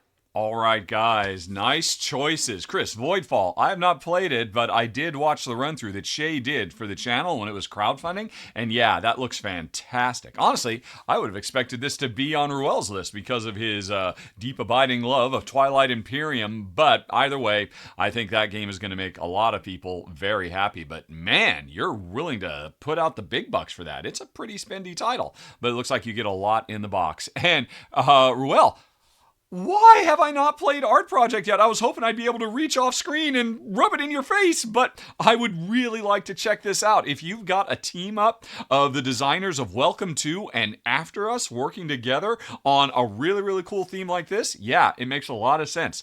Good choice. But, folks, let's now move on to number 4 on the list. I am super excited for the Pirates of Maracaibo. And also, let me just say, amazing job to Taryn and Stella of Meeple University, who did a digital run-through of it, playing with Alexander Pfister. I've seen a lot of folks do digital run-throughs using Tabletopia or Tabletop Simulator, and I've never seen anybody do it as well as this, because this is not a video of constantly watching them drag the camera around and remind us we're watching a video game. Instead, they were smart enough to have a bunch of preset cameras. They turned off all the extra gobbledygook at the top of the screen, and so this feels more like a physical run-through of a physical product where they're just jump cutting from one close-up to another. Sorry, that has nothing to do with the game, but I just have to say, every board game media person who wants to record video of a game that they don't have a physical copy yet and they want to do a digital video, watch this video. This is how you do it. It makes it so much more watchable.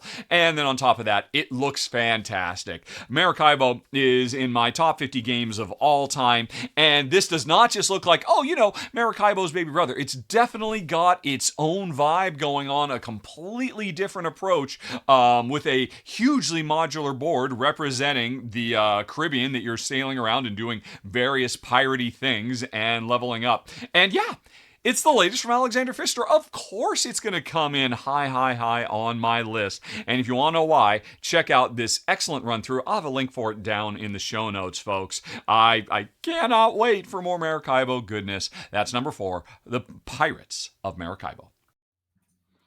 Yeah, I saw this on the list, and I knew Richard. I know he's a huge fan of Maracaibo and Alexander Pfister, and yeah, that was coming. But I'm looking forward to it too. I want to give it a shot, and I do want to just mention what Richard was talking about as far as the playthrough there. I thought it was outstanding the way that was done. That Stella and Taryn had done for Meeple University. When you use Tabletop Simulator, it is not easy to use. It can be a beast, but the way they set up things, again, you can. I know how to do it, but it does take a lot of work. Set up different camera angles and stuff, and you can jump to them and stuff. But they did such a good job of that, and I think that's a really well-deserved shout out to Meeple University, the way they ran through that. And Chris, I'm looking straight at you, and I love the headphones, my friend. I cannot take my eyes off. I figured that's what you were laughing at. I was thinking about them just recently too. That's why I think we're on the same wavelength. Well, yeah.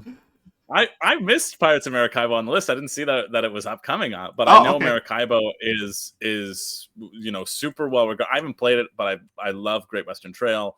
Yep. And so I know it has a similar circular rondel mechanic. And this one adds in more pirates, more water. That means more sea creatures like krakens and walruses and who knows what else. But so I like that aspect of it for sure. All right. We've got our top 3 now, I believe. Yes, we are at the top 3. So Chris, what you got in store for us? All right, this I knew was going to be my number 1. This is having its big release at Essen, but honestly, I went to find out more information about it, and I couldn't find as much out there as I wanted to, and that made me want to maybe retroactively reorder the list. Like thinking about my love for Revive, maybe Revive jumps up here, but for right now, this is the thing that I am actively anticipating. I'm so excited to potentially play it. And this is the spiritual successor to the Red Cathedral. We have the White Castle. Yes, yes. I as soon as I heard this was announced and that it was by the same designers as the Red Cathedral, it is the color building series, as it will be heretofore known. Nice. It's dice worker placement, and it's just it just looks like a heck of a lot of fun. Now, the reason I was talking, I did an interview with Devere that's over on the Dice Towers Network and for WSBG, and they said that the rulebook was going to be up like end of August, and I don't think the rulebook is up yet on Board Game Geek, or I didn't see it yet, and so I was bummed because I was so excited to look through and read it and like come in with all these specifics about how to play and get hyped.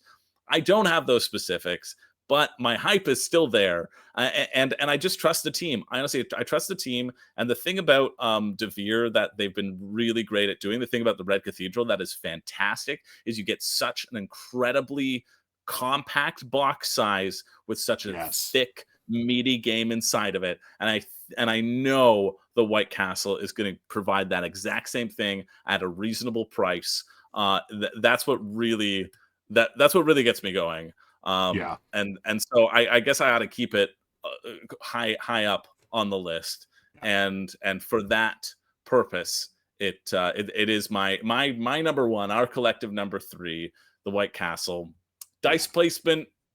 Red Cathedral is so good. It's purely off the backs of how good Red Cathedral is that is propelling and that it looks different enough. It's a nice setting. It's set in Japan. You got your samurais, whatever. All of that factors in, and I like those little boats so you can put the dice in. I just think like tactically, very cool. It's gonna feel great.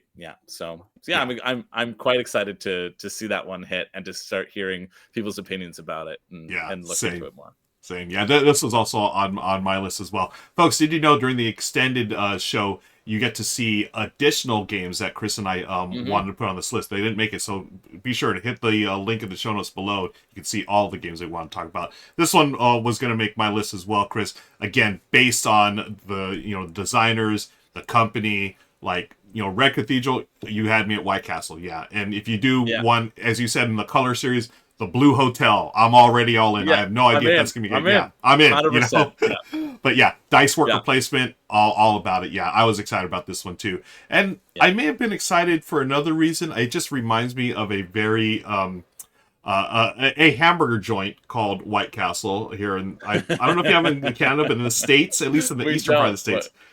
Just the little onions that they have.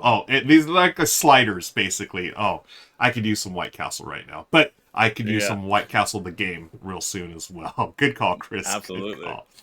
Okay, moving on to our number 2. This was my choice. This one this was a no-brainer for me. We're going back to Tile Lane, Chris.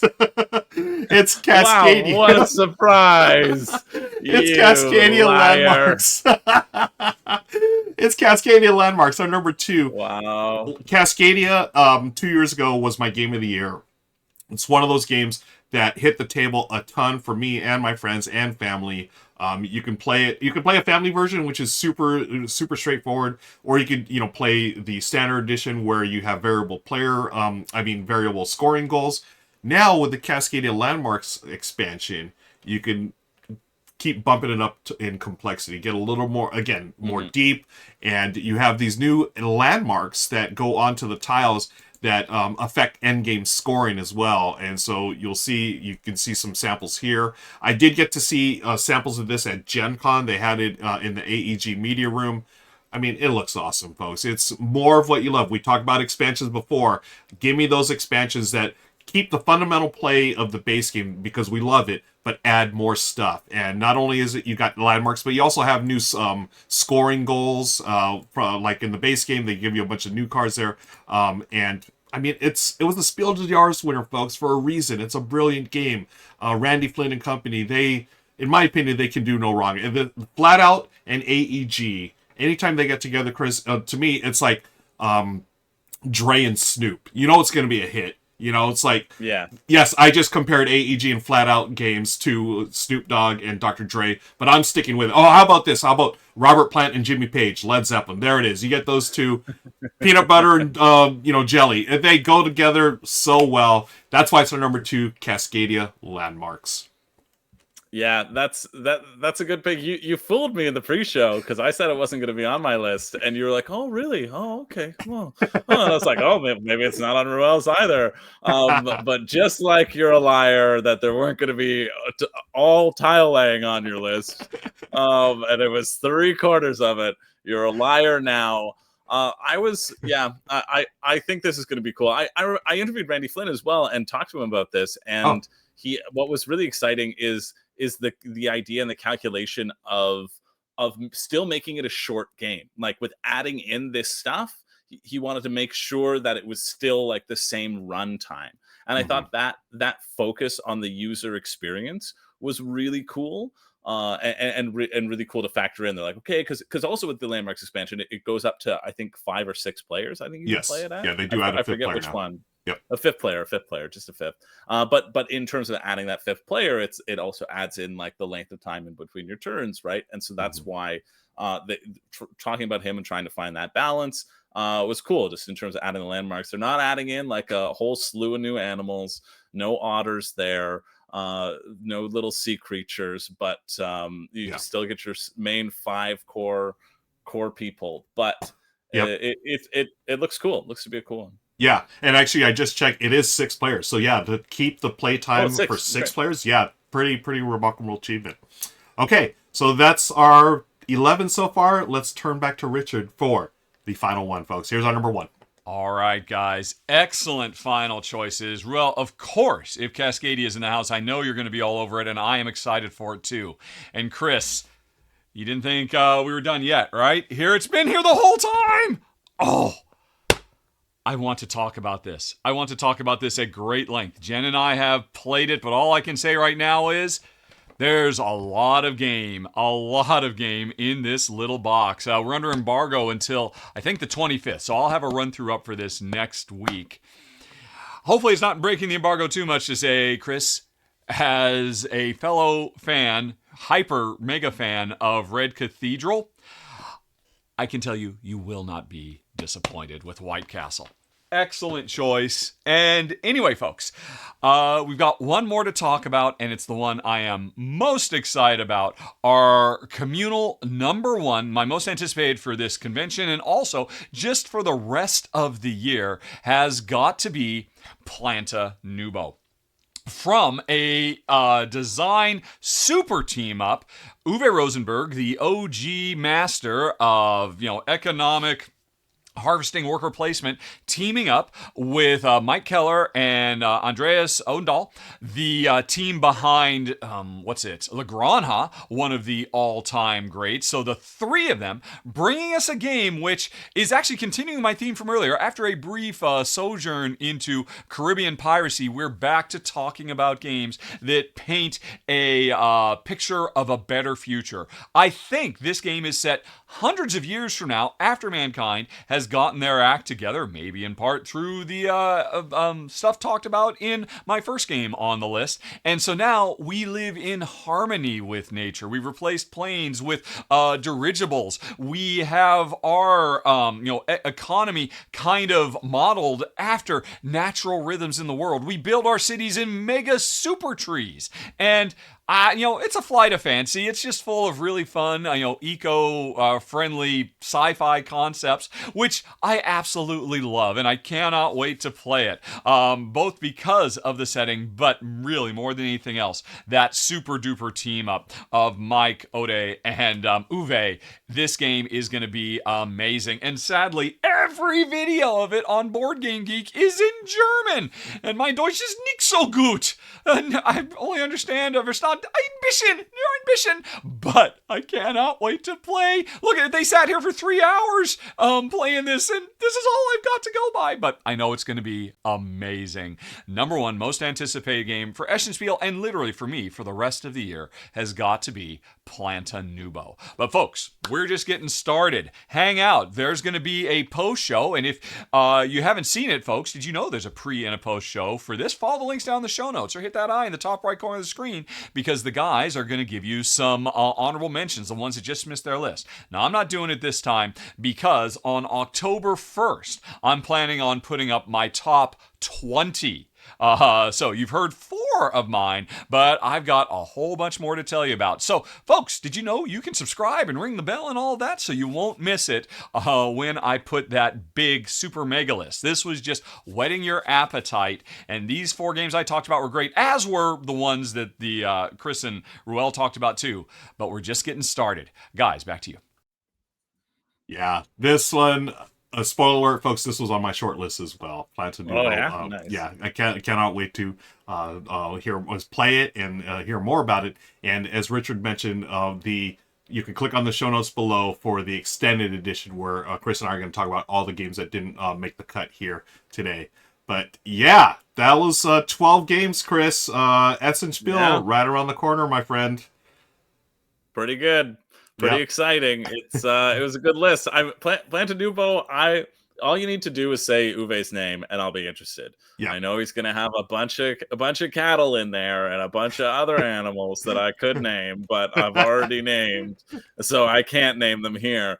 But I just know that there could be walruses in there. That's all I'm saying. But that's all it takes to get me interested, you know. Yeah. And so I'm interested. Color me interested. Same here. Blue Hotel me interested. Exactly. Folks, that's going to be it for today. But did you hear one of us say the magic word, otter, O-T-T-E-R, at some point in this show? Yes. If you did, friends, type in the name of the game, send it in an email to contest@rahdo.com, and you'll be entered to win a 3-day pass to PAX Unplugged, happening December 1st through 3rd in Philadelphia, Pennsylvania. Again, contest@rahdo.com. Be sure to send an email there. And once again, this has been the R&R&R Show, episode 72. Thank you so much for joining us. Chris, as always, a pleasure, my friend. Thank you so much. Pleasure is mine. Thanks, everybody, for joining. This was a lot of fun. All right, great. And on that, folks, I want to thank our sponsor again, Arcane Wonders. Be sure to click the show notes below for the extended edition where you can hear about even more games. Until later, we'll talk to you later. So long, see ya. Bye-bye. And we are back. Woo! We're back in the post show. Post show time. Yes. I like seeing you all of your comments. That was very funny for me. Some good stuff, yeah. Spracken likes it. Yeah, some good stuff. And Chris, I'm gonna tell her right now, you are a master at the secret word game. No one's ever done it better. I'm going to tell you that right now. That was fantastic. Well, I appreciate it. Honestly, I'm angry. I'm upset because I'd already decided where in the list. I thought I was going to do it at Revive, and then I was having too much fun. And I love in the chat where someone said, yeah, Chris is going to forget to put it in because he's having too much fun not saying it. 100% was a possibility. And so I was like, okay, I got to mentally decide now. It's got to go in that spot. And then I was mad that it went in the spot where I may or may not have said I expressly. It worked. I thought it worked. Yeah, I thought it worked great. I love all. It felt like a cheat. It felt like a cheat. Hey, but you know, just all the teasing that led up to, I thought it was perfect. Fantastic.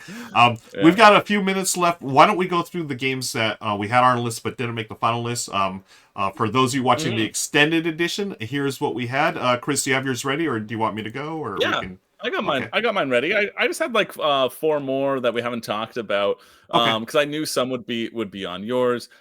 One, Age of Innovation, which is the new Terra Mystica.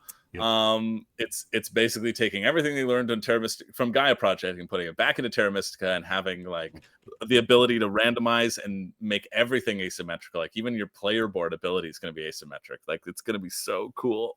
Oh, it's going to be so cool. I love Terra Mystica, and I think I like Terra Mystica more than Gaia Project. So that's exciting me. Okay, Yeah, cool. I've just played Terra Mystica more. I'm more Yeah, familiar, so that's probably why. yeah. And I Have like the you? theme, and I like how it's a bit more cutthroat too, because you can't be real. You can break through in Gaia Project, and you Right. can really cut someone off in Terra Mystica. And I like being able to be cut off and to cut people off. Yeah. Have you played? I haven't played it yet, but Terra Nova. I think it's like the lighter Terra Mystica or whatever. I Yeah, haven't no, I played. I was haven't played curious it about either. that. Okay. Yeah, I really Yeah, like Terra Mystica. I think it's a fantastic game, a masterpiece of a game, actually. Cool. yeah. What else? Terra Nova was somebody. It wasn't Helga and Jens who like made it, but it Uh-huh. was somebody who was like, "Hey, I have this smaller version. Like, can you consult? And is it okay?" And then like, so he took a look at the final product and was like, "Oh yeah, that's cool. Like, go for it." Like, in order to slim it down, I Yeah. feel like it was maybe the similar intent as like Ares Expedition to Terraforming Mars. Like, it Right. was Stronghold and Indie Board and Cards that brought that to like the Frixes, and we're like, "Hey, we're thinking about this thing," and they're like, "Yeah, go for it." Right, and then Yep. they do like an overseeing, so that because it's their like idea. Right. But yeah, so that was Terra Mystica. Another one that I almost put on is City of the Great Machine, which Oh I yeah. have. I'm going to review that pretty soon, as soon as I get a few more plays in, and that'll happen after Vegas. But it's really good. It's Hmm. just really fun hidden movement, one versus all, steampunk style. Like, really enjoyed it, and brought it to new gamers, and they enjoyed it as well. Hmm. So I think it's just a unique, fun game. Another one that I had was Ceres, Ceres, and Oh that's one that I saw on Kickstarter, and again is kind of launching at Essen. They say you can purchase stuff at Essen. I thought it looked cool. I think yeah. Richard did a run through of that one, or somebody did a run through on the channel. I think it was Richard, because it's Yeah. kind of like worker placement esque. It's in space. You can put your worker place. You get your own tableau of buildings, I think. Hmm. And so that was there. And then Hegemony was also on my list as well, because I Oh know yeah. people in my Discord have been playing it. I think the variants of the factions are really interesting, but again, one of those things that has a high complexity level and takes you kind of like Root-esque in Right. terms of the amount of differences and variances between factions. Yeah. So yeah, those are my honorable mentions. Nice. Yeah, and that's Yeah, just speaking of that. That's the type of game you could really sink your teeth in, right? It's like it rewards after yeah. multiple plays, Oh right? yeah, Yeah. yeah, yeah, Yeah. yeah, Just like for Root. sure. Yeah, Nice. yeah, Awesome. Just quickly going yeah. through mine. What do I have here? I have I had to pick this mainly on the name. It caught my name. It was a game called Tequila, and I don't Oh, tequila. tequila. I don't really drink adult beverages anymore, but of course I was like, okay, what's this? Turns out it's a roll and write game, and it's I guess sort of a medium weight roll and write where you are crafting Yeah. tequila. You start with agave plants and you go through the Cool. production process. Like, okay, this sort of sounds like Three Sisters, that type of little heavier roll and write. So I was excited about that. Another one Yeah. was From the Moon, which was a space-based game. So this one was, I think it was a worker placement game, 1 to 4 players, and it just looked cool. Moving right along, Dorfromantik Das Duel. Dorfromantik, the recent Spiel winner, tile laying game, they have a 2 player version now. This one's only in Germany. Wow. Yeah, I don't speak German, so I'm not really sure what it's about. But you had me at the title of that. Another one I Yeah. had was Witchcraft, and why did I pick this one? This one, Well, it's oh, a this was solo game. it was a retheme of Resist, Yeah. and I know that Yeah. Resist had got a lot of hype and people loved it. So I thought the theme was a little more my jam, like the whole like World War II or military thing with Resist. Not really my jam. So give me the supernatural stuff, Witchcraft. I'm cool with that. I agree. Yeah. Yeah. And they made some like really minor tweaks too, that just for Oh, like okay. quality of life tweaks in it too. Got it. That like, Got because it. I ended up reading through the rule book of that one when it was on Game Found, and I was Nice. like, yeah, this feels like Resist, but just a tiny bit better. Okay, cool. So That's good yeah, to know. Cool. yeah, And then the other 2 I had already spoken on the channel here. We had Planta Nubo and the White Castle. Of course, that was the White Castle was actually really ranked. I think it was my number 3 on my list. And oh, good calling. nice. Yeah, something about Devere. I love like you mentioned the box size. Like Red Yeah, Cathedral. What was the other one? Bitoku, was it? No, was it Bitoku? No, yeah, Bamboo. yeah. And Patoku. Bamboo as well. That one Oh is just yeah. jam packed. I think more publishers should go that way. Let's put all the game in I these size I boxes. think so as well. I remember it's cool because I interviewed, like I said, I had an interview with Devere over on Dice Tower, and I asked about that, and Matt Hyland was saying there was actually a lot of like back and forth of how do we do we do it or do we make it bigger? Because like the bigger the box size, the more shelf space you can take up and the potential like promo and whatever. But like, no, they really decided, no, we're gonna put the gamers first, and we're gonna like try to have that stand out. And because we know that's something that gamers don't like, is that excess bloat. And they have like somebody whose job is designated to like figure out how like down to the millimeter they can get it. Really, like how if they can make it smaller. And I just think that's so incredible, and I love to like celebrate them and that decision any chance I get, because I think it puts the gamers first, and who doesn't love being able to bring something over to someone's house? Exactly. I would absolutely throw Red Cathedral in my bag anytime. And I'm excited White Castle will probably fill the same niche. Yes. Final word from our friend the Sea Otter, the inspiration for our secret word today. Sea Otter says, I want Age of Innovation, but waiting for it to go on sale. I've spent way too much money on board games this year already. You're amongst friends, Sea Otter. You are. That's fair. Friends. Yeah. I think that's good. That's great, right? Like I'm the huge. I always say don't spend your money. That's my whole shtick, because I'm cheap, and you can get things on sale, and you can wait. You can make sure that it's something that you're really excited about. I'm the biggest thing is like it's to make sure that when you get it home, you're going to be excited to unbox it.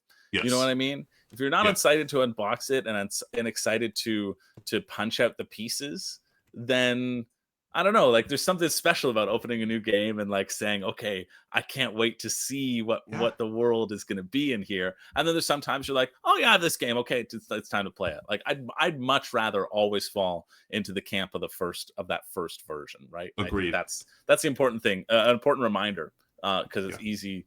It's easy with these lists to be like, yeah, I need everything. Well, no, you get the ones that excite you. But like, there will be time. There'll be time to play the new ones. There's time to play the ones on your shelf too. That's right. And then, it's just something about that new game smell, right? I want the new game smell.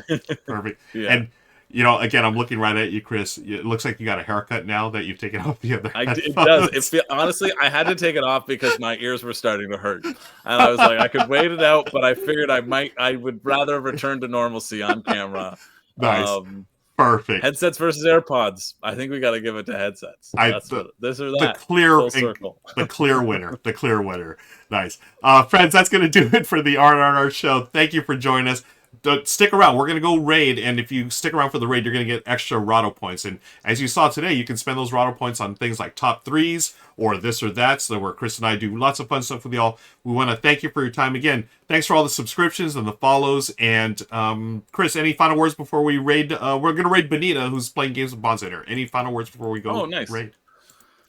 Nope. I already said my final words, so just like rewind it and go listen to those again, and pretend I was really insightful to finish us off instead of what I'm doing right now. Perfect, friends. And you can see Chris and myself next week at the World Series of Board Gaming in Las Vegas. Okay? Yeah. No tackling. Just, high fives, please. No tackling there. Definitely no tackling there. I'll probably have equipment on me. Thanks again, Chris. We're going to start the raid in 10 seconds. Folks, be sure to stick around to get those extra points.